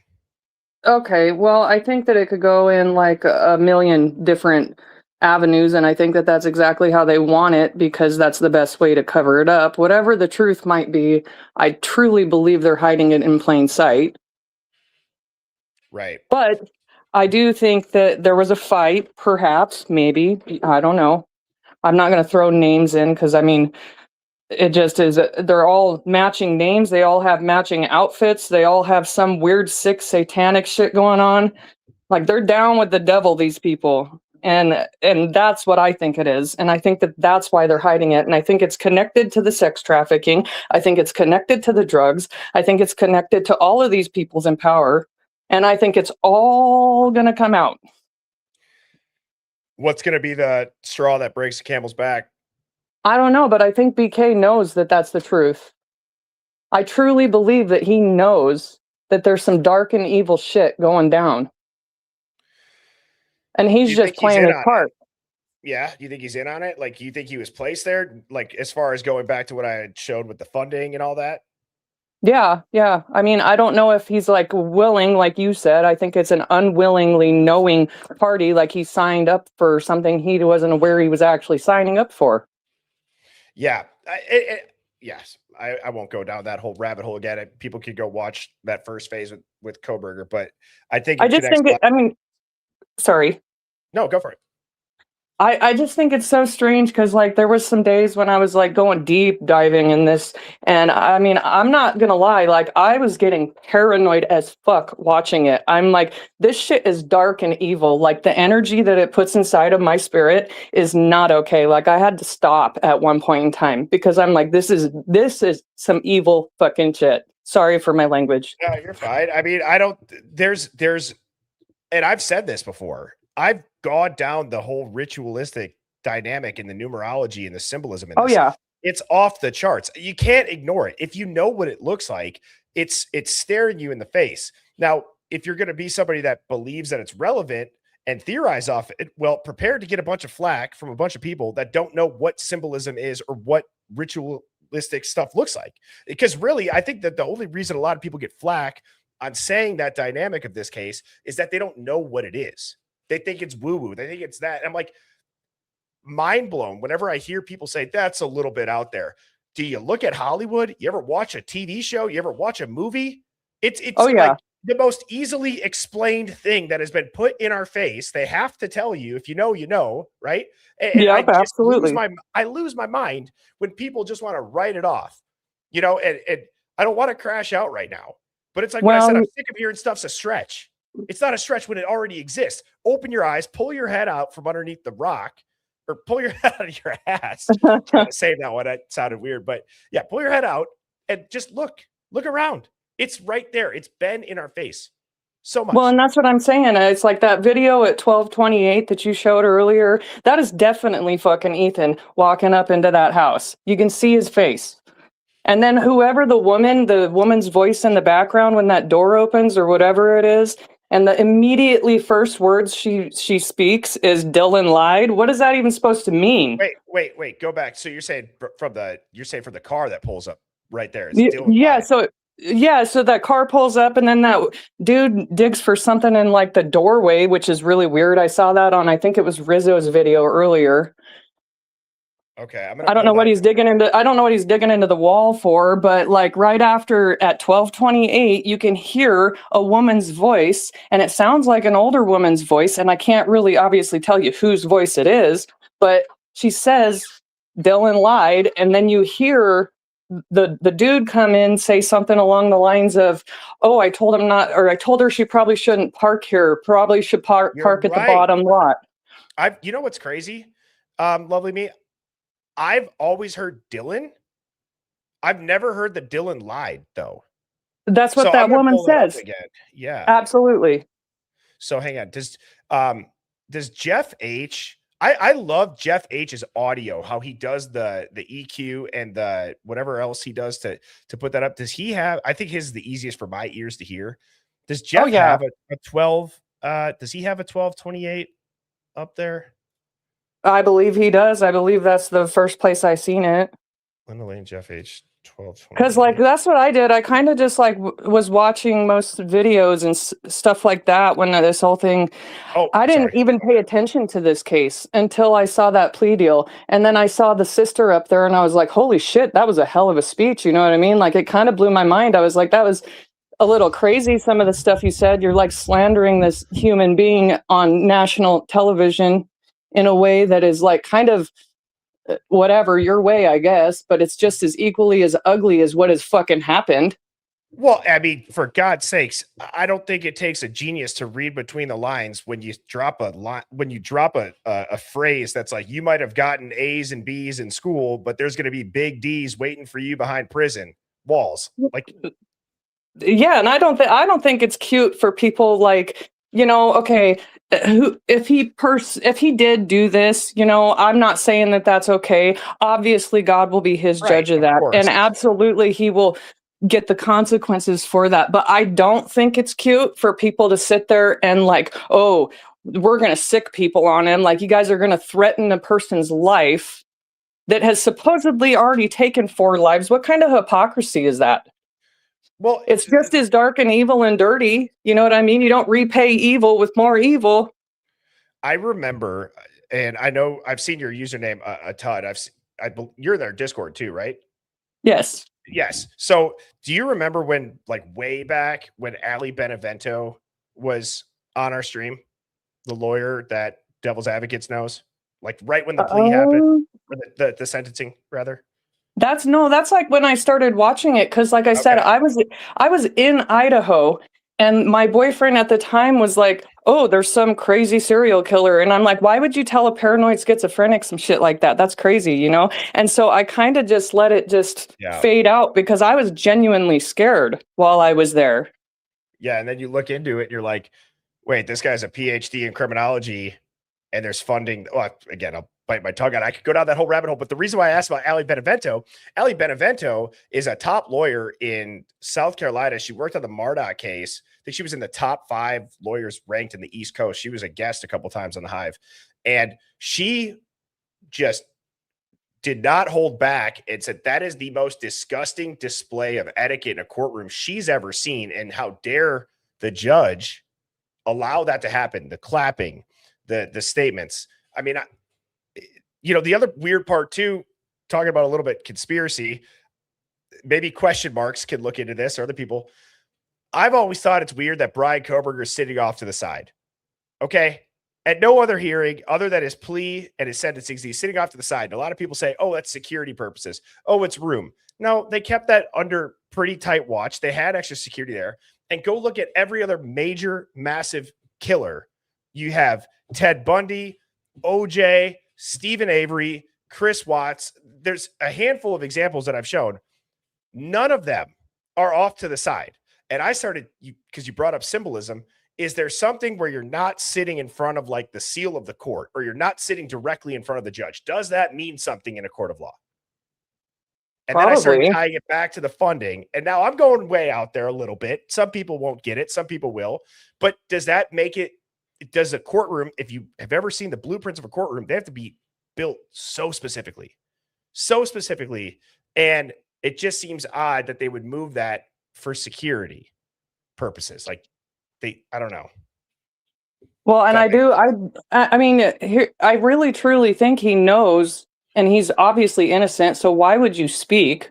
I wouldn't if I knew I was innocent. Granted, like, it's hard to say what you would do in somebody's shoes when you know you actually didn't do it. But if the rumors of it being streamed, and then you got the weirdos at the grub truck. Like, when I was watching that grub truck video, I was so paranoid watching it for them. There's no way that Kaylee didn't even realize that all these people were circling them, and it was creepy shit. Who stuck out to you the most? Those three guys, and then the dudes in the jerseys, and then the girl with that little red backpack. Then the conversations that were happening between like the dudes that were working there. I mean, if you watch it earlier in the night, they're talking some weird stuff. I'm like, what kind of conversations do you entertain yourselves in? I don't have conversations like that, but that's just me. Yeah, I get it. And I want to keep you up here real quick while we listen to this video, if you got a minute still. Oh yeah. Okay. All right. So you said this. So this is the clip. This is Jeff H's audio. So let this play through, lovely me. It's only 1:34. So let's listen to the whole thing, and then we can comment on it. Open your ear holes.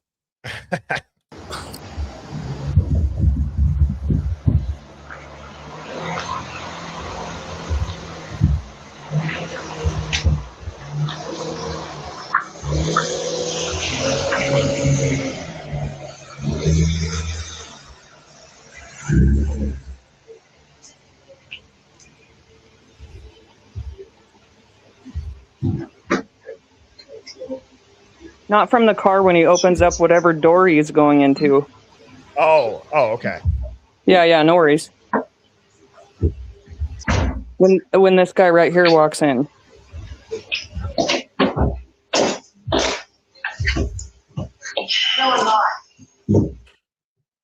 Did you hear it? Yeah. It's not framed up. That's weird because when he does that weird shit on the wall there, I don't know what he's like digging in. It just looks weird the way he's opening up the door. But then it's kind of like behind a couple seconds, I think. Well, the vocals from the video are not matching up with when the dude walks in, but that's exactly where it's at. Yes.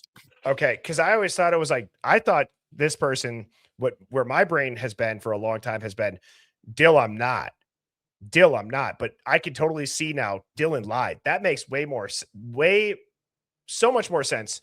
And then to follow up with the conversation about parking down there. So I will go back and I'll play that a couple of times.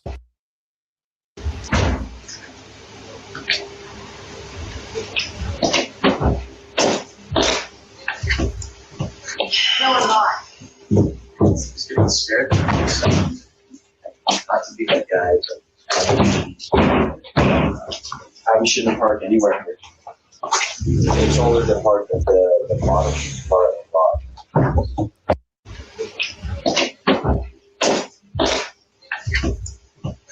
No, I'm not. No, I'm not.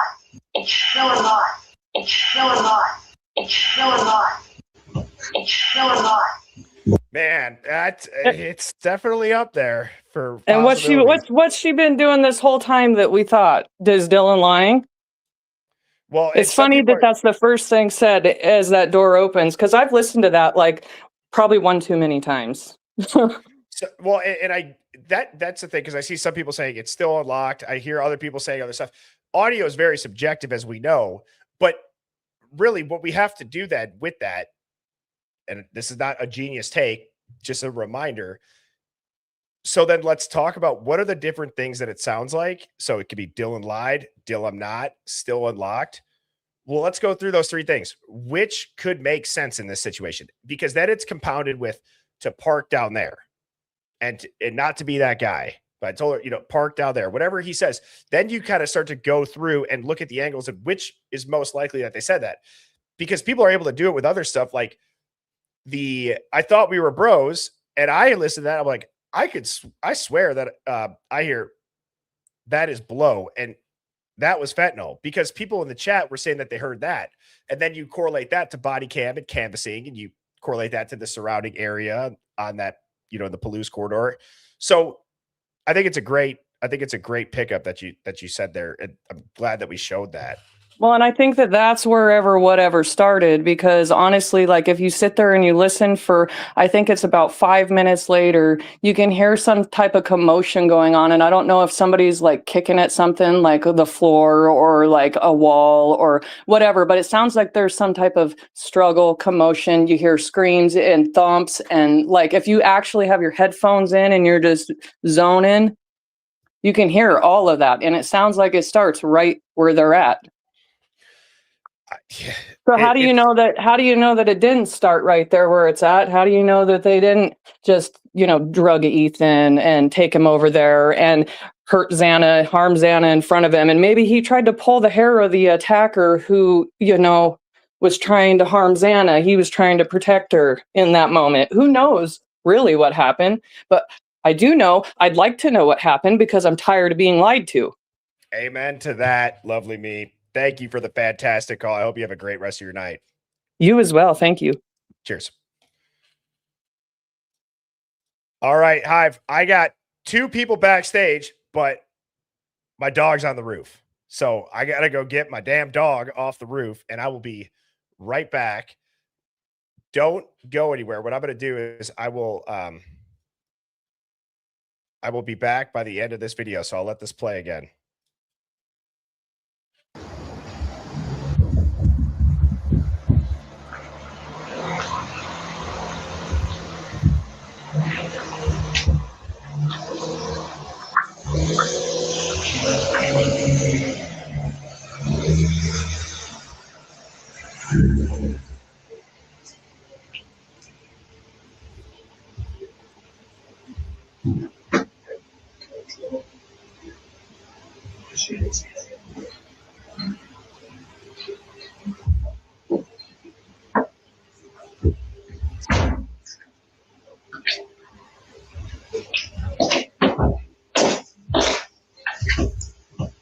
No, I'm not.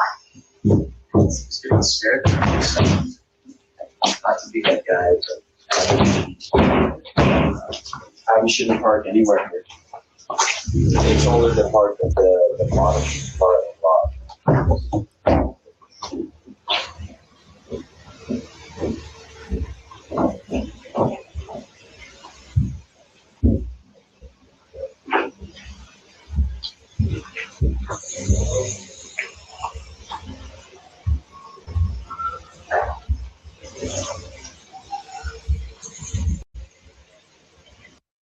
Okay.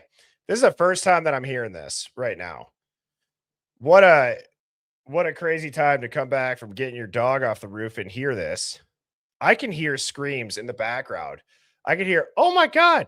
And then, "What the fuck?" Okay. Listen to this. Right as the car goes into reverse, I'll point it out. I'll play it a couple times.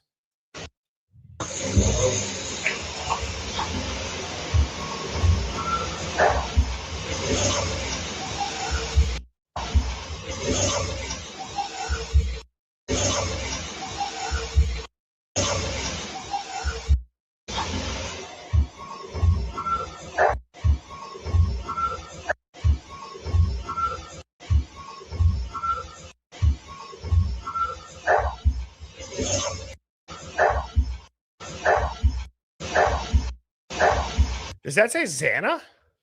Hold on. I've never heard this before. I hear, oh my God, Xana. What the fuck?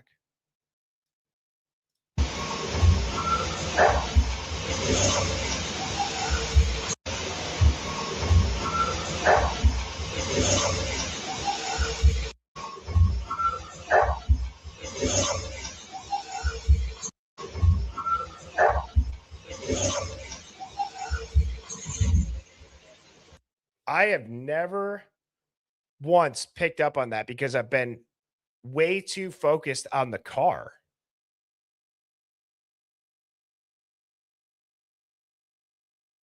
This is at 12:28 a.m., everybody. So remember how I was saying in the beginning, is this something that's dubbed in? Not dubbed in, but it's just, wow. All right. I know that some people have a love-hate relationship with when I keep clicking and going back and listening. I'm gonna do that a couple more times. So I apologize if that triggers anybody.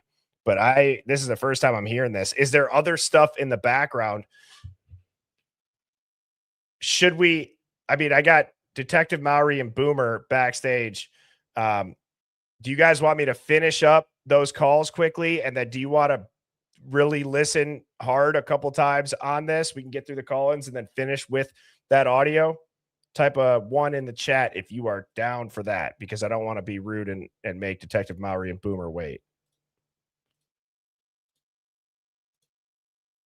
Okay.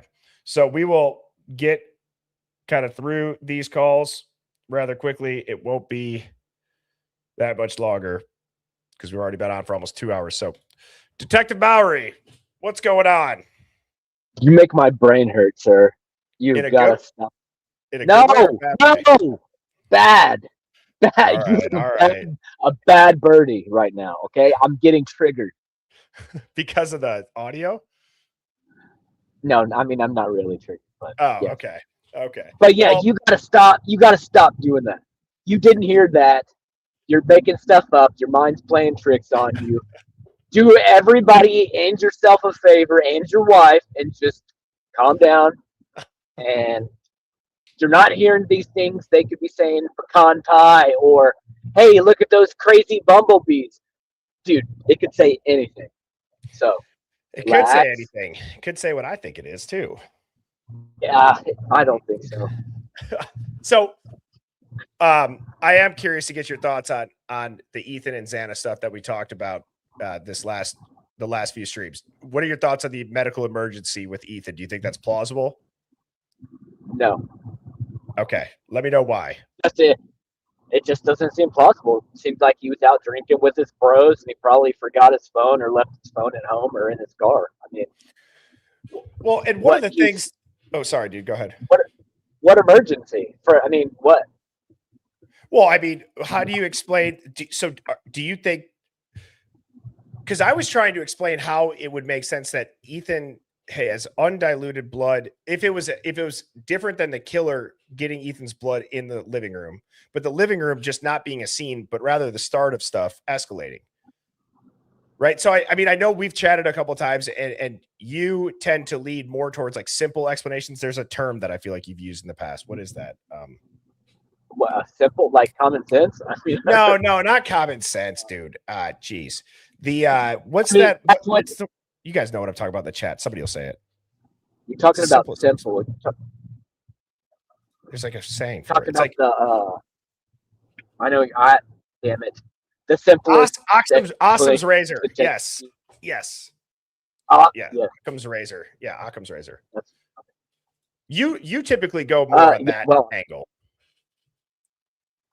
So I mean, sort of. My brain seems to view a couple different angles at once and kind of piece together what I think seems like reasonable, given the scenario. And so, given that Ethan, I haven't heard anything about Ethan having medical emergencies before in his entire life. Um, I I really don't see a reason on November the 13th. He wasn't running a marathon or playing football or in a tragic accident or climbing something. I don't see any reason for a medical emergency. Probably just partying with his bros. Do you think that the stuff we see on the body cam about hearing that his buddy might have died and that the rumor is fentanyl and that the other guy saying that he heard it was cocaine? Do you see how maybe that could play into something that could have happened? I think it's a wild game of telephone, my friend, is probably what that is. There was Okay. one guy that's probably like, hey, I was with Ethan last night, man, and we snorted some lines, but he meant of Adderall. And then the next guy here's like, oh, dude, my friend was snorting lines with my other friend. And then that guy's like, oh, yeah, I heard Ethan was snorting lines of fentanyl with these guys. And then it's like, that's not even close to what's happening. So I think it's just a really, really bad game of immature college kids just kind of spreading gossip, adding their own little spins on things. When I first heard this entire story, I thought all these kids OD'd on fentanyl, and somebody came in there and cut them all up to pretend like they died and it wasn't OD, so they wouldn't get in trouble. That was my very first thought when I heard the story, like on November 14th.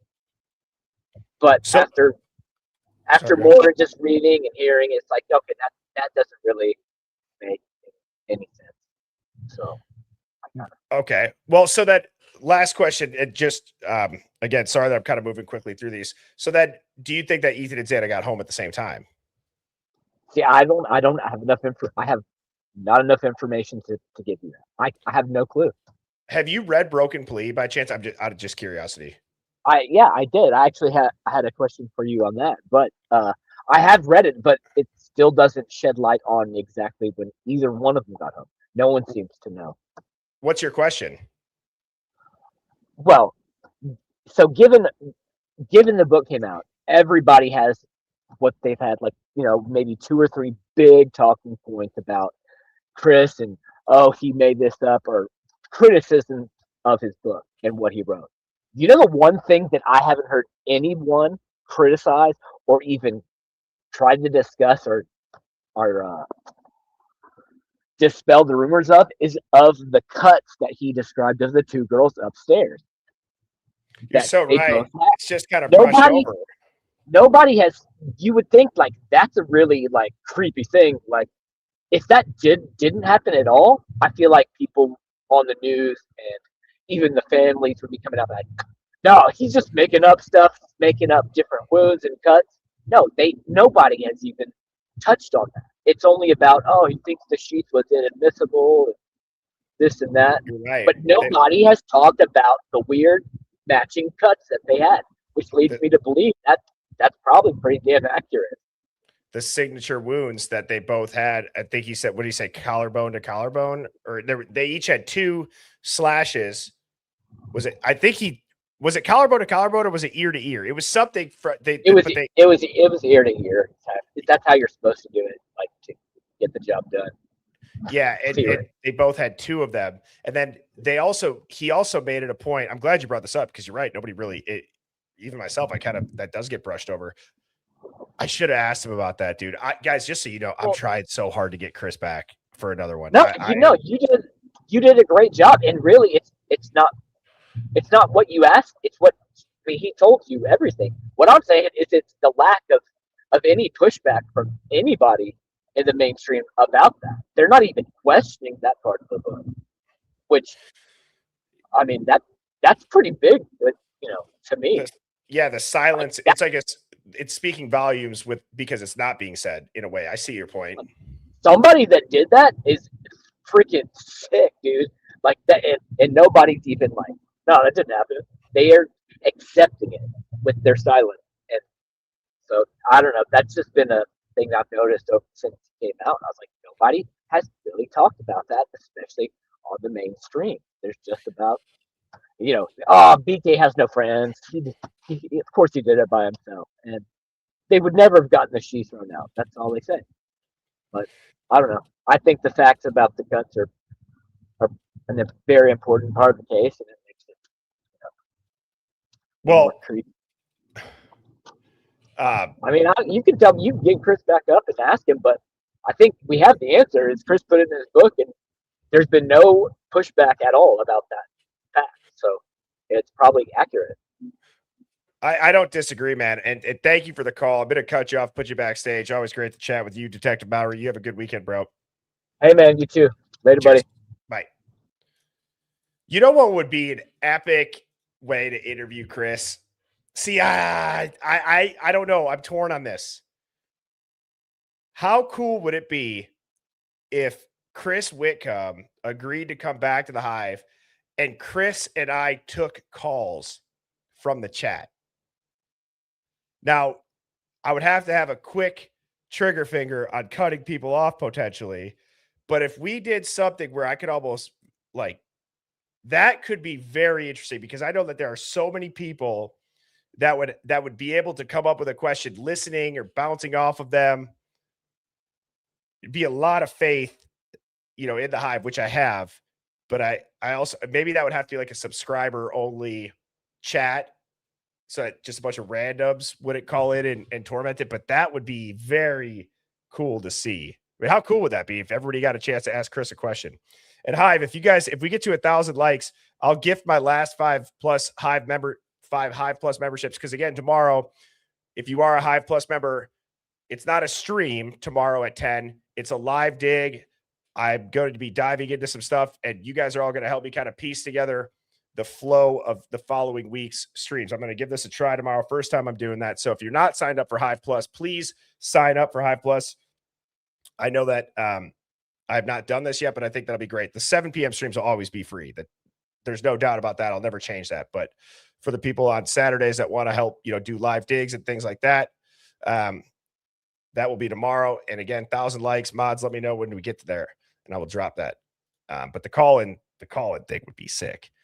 Now, we have our last and final call-in. We have Boomer and Sammy. How are you doing? We're doing great. We just wanted to start by letting you know that you probably need to screw your windows shut or get some tighter screens or something to keep your dog off the roof. Dude, I'm telling you, it happens almost every stream. I don't know what the hell she's doing, but and people don't know what that is, just so people know, it's I got yelled at in my comments by somebody that said, "You're a grown man. You don't got to let everybody know you got to take a pee." So I've started using code words, and I just my dog's on the roof. So anyways, I've got kind of an interesting theory, right? Okay. And multiple things can be true in this theory. So I do believe that Kaylee and Maddie were the targets, plural, right? I do think that whatever was said to Adam or whatever that was probably part of the cause for them being the targets. If you listen to any of the frat interviews, they all knew that Ethan loved that pink lemonade Burnett's. True. He was roofied. They knew that they weren't going to be able to get into the house with him awake. The reason why he had so much Adderall in his system was Xana trying to snap him out of it, trying to counteract what was going on with a bunch of stimulants. The reason why Xana and Ethan were killed is Xana came out of the room. She saw them. They chased her back to the room. They got rid of her. They got rid of him because he was still kind of groggy and kind of in and out of it. They didn't want any witnesses left. Dylan is the one that left the cuts on the neck and on the shoulder because she had stuff on her wall that matched those cuts exactly. Dude, okay. First of all, I've said this many times. When I get people that call in and they say, "Here's my theory," and they lay it out, one, that is why I love these call-ins, is I think that it's so interesting to hear people piece together. And lately I've been saying, when you get to the human, the human side of it, right? Like, how would a kid act, or if you were gonna, quote unquote, premeditate it, and if somebody was roofied potentially, and your girlfriend uses Adderall, trying to snap you out of it. I mean, I see that, right? If you're too drunk, taking Adderall, it mentally might wake you up a little bit more, right? Keeps you going and you're not as tired or groggy. Ethan most likely doesn't know he's roofied at that point. Exactly. GHB or anything like that could be. Now, fentanyl, it has to be too micro of a dose and it has to be exactly right or else he's going to OD. If they just want him incapacitated, GHB is going to be the way to go. And what place is going to have more GHB than the frats at a college campus? Was there puke in the bed? I thought that I've heard, I don't remember who told me that. It might have been one of my mods. Has anybody looked for vomit or traces of it? Would That I be do an not know. unrealistic thing? No, it wouldn't be.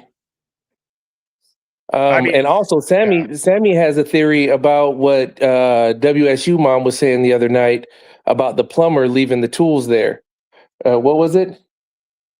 That at the same time that the plumber left the tools is that around the same time that Dylan was reaching out to Kaylee to get her to come back to go to the party.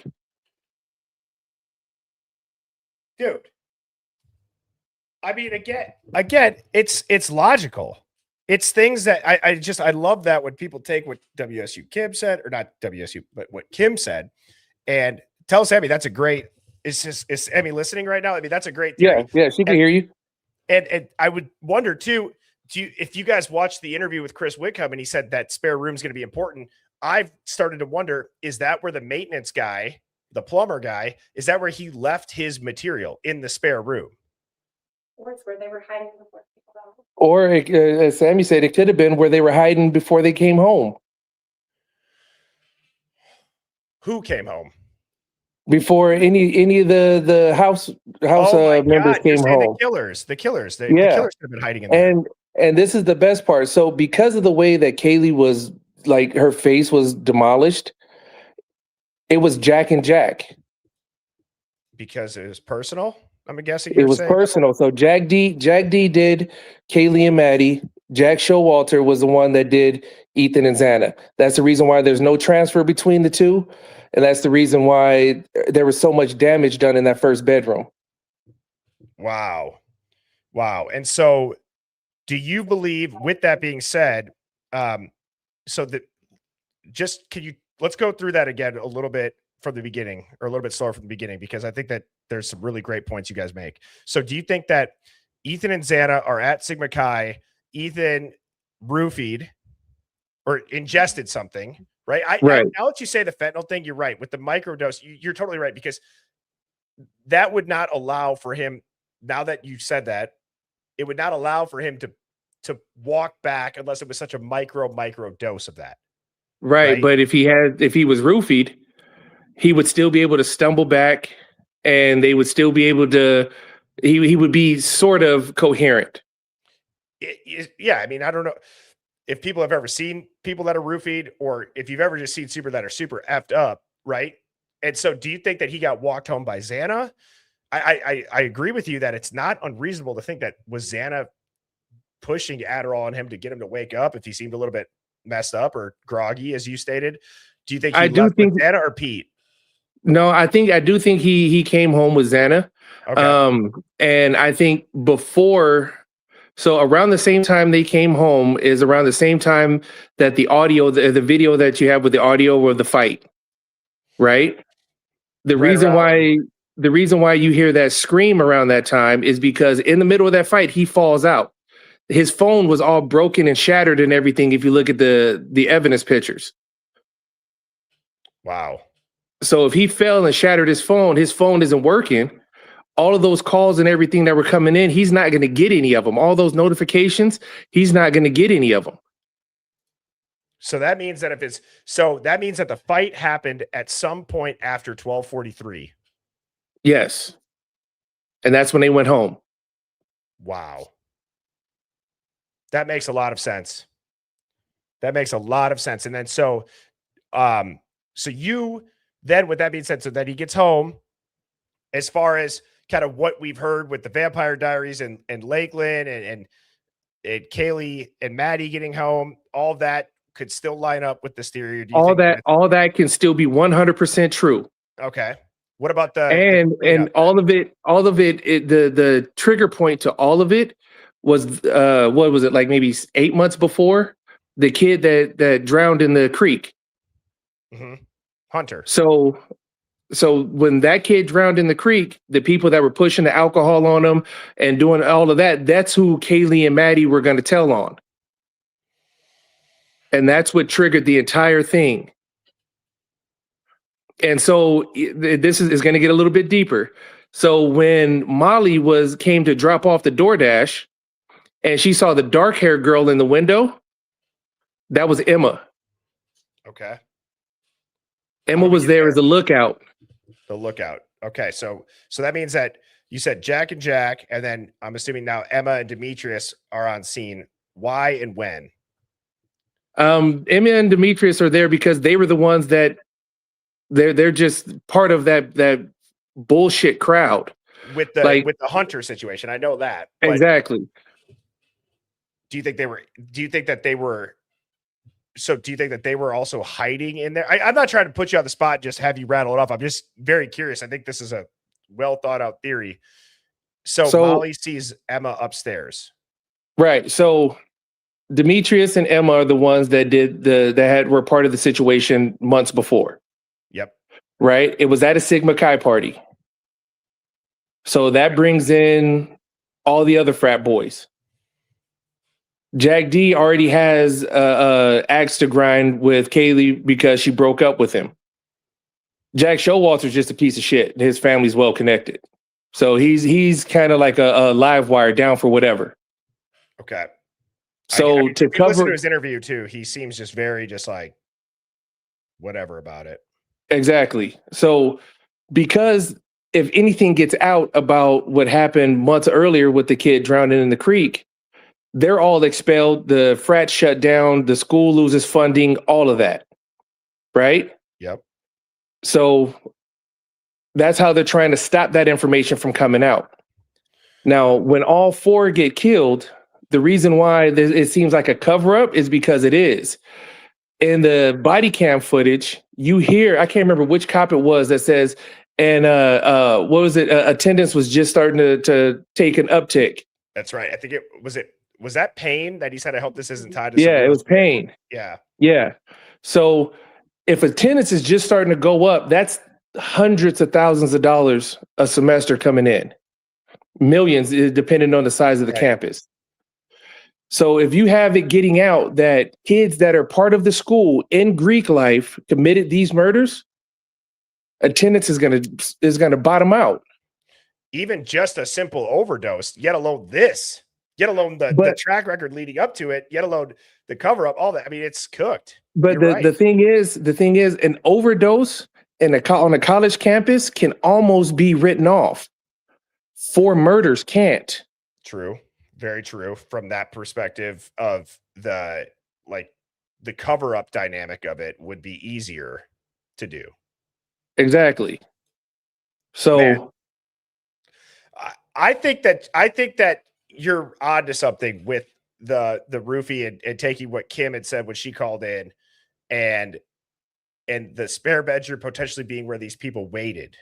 And if that is where they waited, do you remember how we've said that when the girls get home, it sounds like they're attacked right away? Is that because they opened that door and somebody was in there? Yep, and that bottom floor bathroom was cleaned up. Yes, because so the proximity of that to where if they would need to grab stuff to clean up, it's going to be right there. It's going to be right there. Wow. So everything is literally just right there at their fingertips to be able to do what they need. Now, I know Sammy had emailed you about the 1-1. Well, not the Spotify one, but the 1112 video at, I think, what is it? It's 414 40. So you can hear Murphy barking and everything in the background. If you look at the top left corner, yep, at 41440, that's Jack Decor's house over there. A light comes on in the top, and then you can almost see somebody's head kind of stand in the window. Let me try to pull this up. So it's at what time? 4:14? 40. 4:14:40. Okay. Of course it all. Okay, here we go.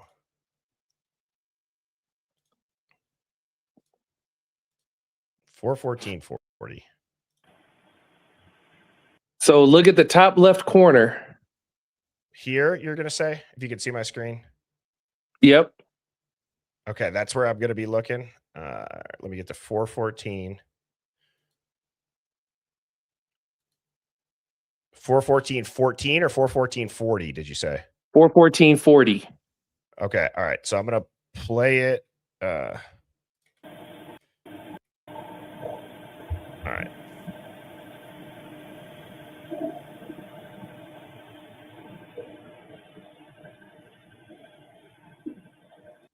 Light comes on right there.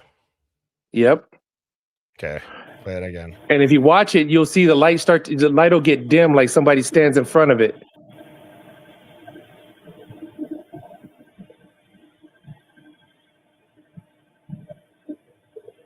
Yep. They walked right in front of it. Oh, you can totally see somebody moving there. You can see a head. Yeah.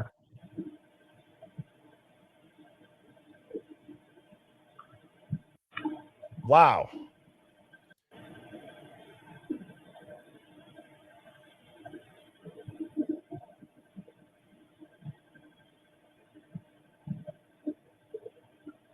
Right there. Yeah, that's the wildest shit ever. Like it was somebody that doesn't understand that if you turn a light on in a room, you can't see outside. Yeah. That's so true. I mean, that's crazy. But if you remember part of the evidence that they showed, they had footprints leaving from the house heading in that direction. That's true. That is true. And so, oh man, that's a great theory. And I think you piece together a lot of the questions. Do you guys both think that we're getting closer here? I certainly feel that way. Do you too? Yes and no. So I think that as a community, the Hive and us, we're all getting closer. As the world as a whole, unless Dylan comes out and says something, we're going to be stuck with the same questions. Chris's book, it opens a lot of doors and it wakes a lot of people up to some of the inconsistencies that have actually happened with the timeline and the evidence and everything that they had. But until somebody actually gets Dylan to talk because she was there, all we're going to have are questions with no answers. Well said. Well said, Boomer and Sammy. Goat award for both of you. And I will get to watching that Spotify thing. Thank you for staying on me about this 4:14:40. You guys have a fantastic rest of your evening. And again, great theory. That was epic. Thank you. You too. All right. Have a good night. Yep. Bye. You too, guys. Cheers. Fantastic calls tonight, Hive. Absolutely fantastic calls. Great job. I mean, we have such wonderful people in this community. Proud and honored to be able to sit here every night and get to chat with you all. And so what I'm going to do now, I have some super chats. If we get to 1,000 likes, we're close. We're 45 away. And Irish Clovers, welcome to Hive Plus. Lisa Longhorn, tuning in from the UK. Thank you so much. Nebula, great to see you. Thank you for joining Hive Plus. I don't know. Idaho says, random question. Shouldn't the parents have met each other during the parents' weekend? That is a good question. Dylan's father, Xana's father, Kaylee's father, etc. There is a dynamic to that house. Again, I'm not saying that everybody's the same, but I know that anytime that, I moved in to a house in college, or if my parents were helping me and other parents were there, I mean, they would at least interact somewhat. They would know something about each other's parents or maybe met them. I'm not saying it's going to be everybody, but if they're there for parents weekend, you would think they'd bump into each other, at least have had a conversation or know of them. It doesn't seem like that even in the slightest. So I think that it's a random question and it's a great question. Canadian girl, 180. Welcome to Hive Plus. Same thing with you. Scouse girl. I always say it wrong. My bad. I don't know. Idaho, again with the super chat, said Xana or someone from the other victims and neighbors will know the car. So he says, don't park anywhere around here. Park at the bottom. Great take. Why park at the bottom? Is it to not be seen, or, and I'm just playing, devil's advocate on this, and that is that because it's a permitted lot where you get a ticket? I don't know about where you all went to college. The college that I went to, the parking patrol people were Nazis. I couldn't renew my license one year because I didn't even know I got a ticket, and they suspended it at the DMV. So I go in to do my registration, and then I have to go through a bunch of hoops, but they were bananas about giving ticket. They were like hiding in bushes. They would get you at any moment. So I don't know if it's a situation like that, if somebody doesn't want to get towed, or if it is exactly what you said. They don't want the car to be seen. Texas Gigi, thank you for the big super chat. Said, Huda London did a video yesterday about a video. Huda London did a video yesterday about a video I had forgotten about. I'm not into psychics, but this case, who knows? Search Sloan Bella, Idaho 4. It's 2 years ago, but knowing what we know today, wow. Yes, I'm kind of the same way with psychics. I've actually gone to a psychic. My grandma bought me, psychics have gift cards, if you didn't know. My grandma got me like 2 readings. And I went. It was very interesting. And after talking with Sue Revelation Tarot, I've never met Sloan Bella, but I've heard her stuff and I've watched some of it, and all that stuff is interesting. I think that it's, like I said, it's interesting, and there's stuff that does line up sometimes that you're like, I don't know how else you would know that unless you have some sort of medium psychic power. So I am a believer in kind of supernatural stuff like that, no question. Pineapple Diana, great to see you, said, I feel the entire thing escalated because of Ethan. Also feel he was the CI and got caught. As payback, they drugged him, not expecting the OD, and cut his leg so he couldn't react. Girls walking at the wrong time. Pineapple, pineapple, pineapple. Much love. It's a great thought. I mean, when I say a great thought, I want to be clear. What I'm saying is that, piecing stuff together like this is what's going to be important. That's why I say, like, this is the way. What makes sense? And then we go through it, we filter it out, and we figure out, can it fit in or tie into anything else? Ethan's leg wounds, there was somebody yesterday that said they don't think that it came from the K-bar, and I don't know if I ever saw the follow-up answer when I had asked what they believe the wounds could have been from. But thank you for the super chat. And Joseph Valdez, said, Ethan, toxicology said around 80 to 100 milligrams of amphetamines, explains at 12:43 a.m. going dark. That dose, extreme impulse for alone time. In that state, no threat register until knife is inches away. Alone time meaning, okay, I probably pick it up what you're putting down here. So does that mean that he was in some sort of like psychosis, hypersexualized state, maybe from the amphetamines? I'm not sure on that. I don't know enough about the dosage of amphetamines. That would be something, maybe if there is anybody that does know in the Hive. I think what a lot of people could agree on is that either the mental state or the physical state was not at 100% when he was attacked, or as you said, as the knife was maybe inches away. RC3340 said, off-topic question. Why does that text from Dylan to Bethany still bother me about Xana wearing all black? Has anybody ever heard the prank theory? Type a 1 in the chat if you've ever heard of the prank theory. It's made its way around briefly, but there was somebody a few months ago that emailed me just this fantastic theorized layout of how, if this was a prank that started off and went wrong and led to people getting killed, or essentially people coming over because some of the girls in the house were scared, and it just escalated and they killed them. Okay, so there's a lot of people that have heard that. So that would tie into that theory in my own mind. Outside of anything else, it does seem random. Like, I agree with you on that. That text seemed random. Carrie Johnson, thank you for the super chat. Scoos Girl said, Birdie, your chat on the screen is frozen. The chat in the bottom right? Oh, is it not moving? Oh, no, it is. Oh, this might be older. Redact My Student Loan said, I hear, is Dylan gone from the 12/27 film. Taus and DoorDash said, triple cover-up theory. Ethan overdoses and moved. Girls want to call 911. The frats go Manson family on them to cover the OD. Ethan recovers and frat kills him to cover the murders. Bethany and Dylan help clean. The university covers itself. Wow.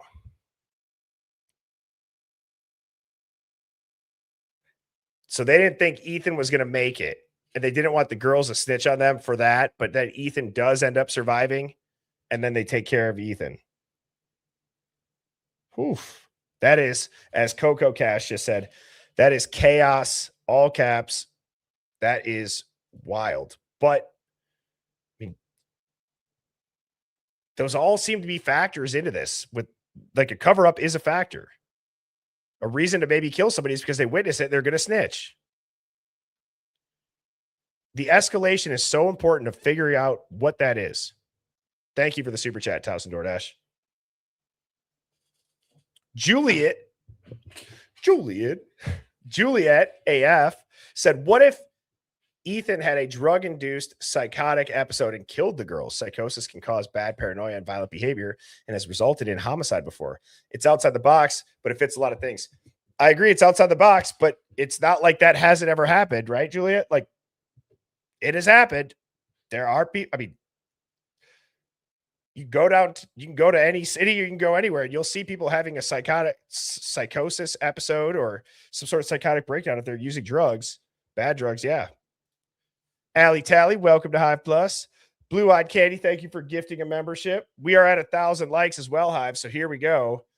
I also need to make sure that I look in the right area this time, because apparently last time my mods let me know that whoever got gifted the Hive Plus, I read the wrong names. Like an NPC. So let me go ahead and, again, as a reminder, everybody,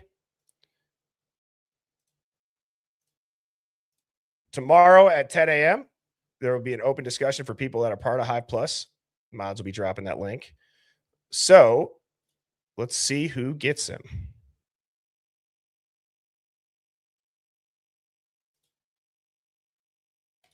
And they are off. Let's see.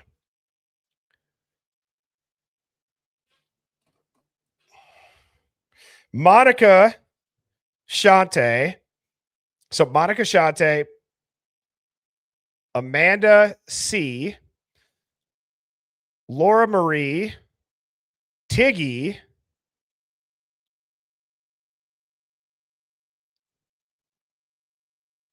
is there another one? Is that 5? 1, 2, 3, 4. Did anybody else get one? Congratulations, everybody. If that only gave out 4, I don't know why. I can't find any other ones. Whoops.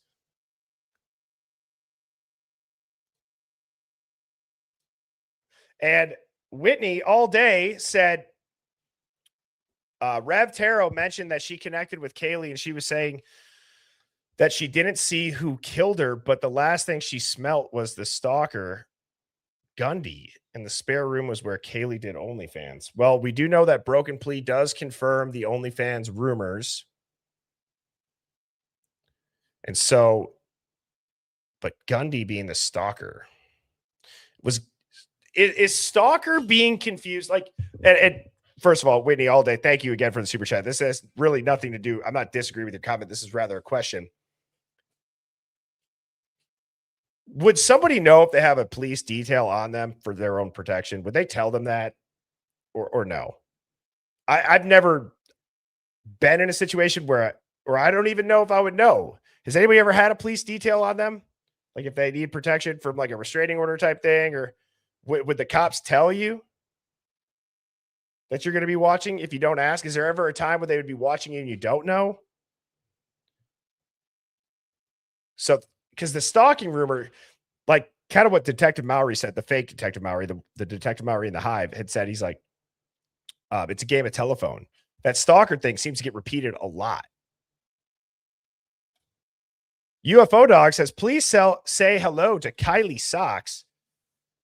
Hello, Kylie Socks. How are you doing? They can't redact my beehole, said, remember two parents were supposed to have court around the murders. Could those parents' kids be CIs? I think that the parents could have been CIs and the kids could have been retaliation. Did the kids provide information to their parents to help their parents get lesser charges? So if their parents maybe don't want to snitch on the big dudes, are they going to snitch on who's ever providing stuff to the college maybe? Did they get information fed to them from their kids and did that somehow get out? And that's crazy. I cannot believe that we've been going for 2.5 hours, Hive.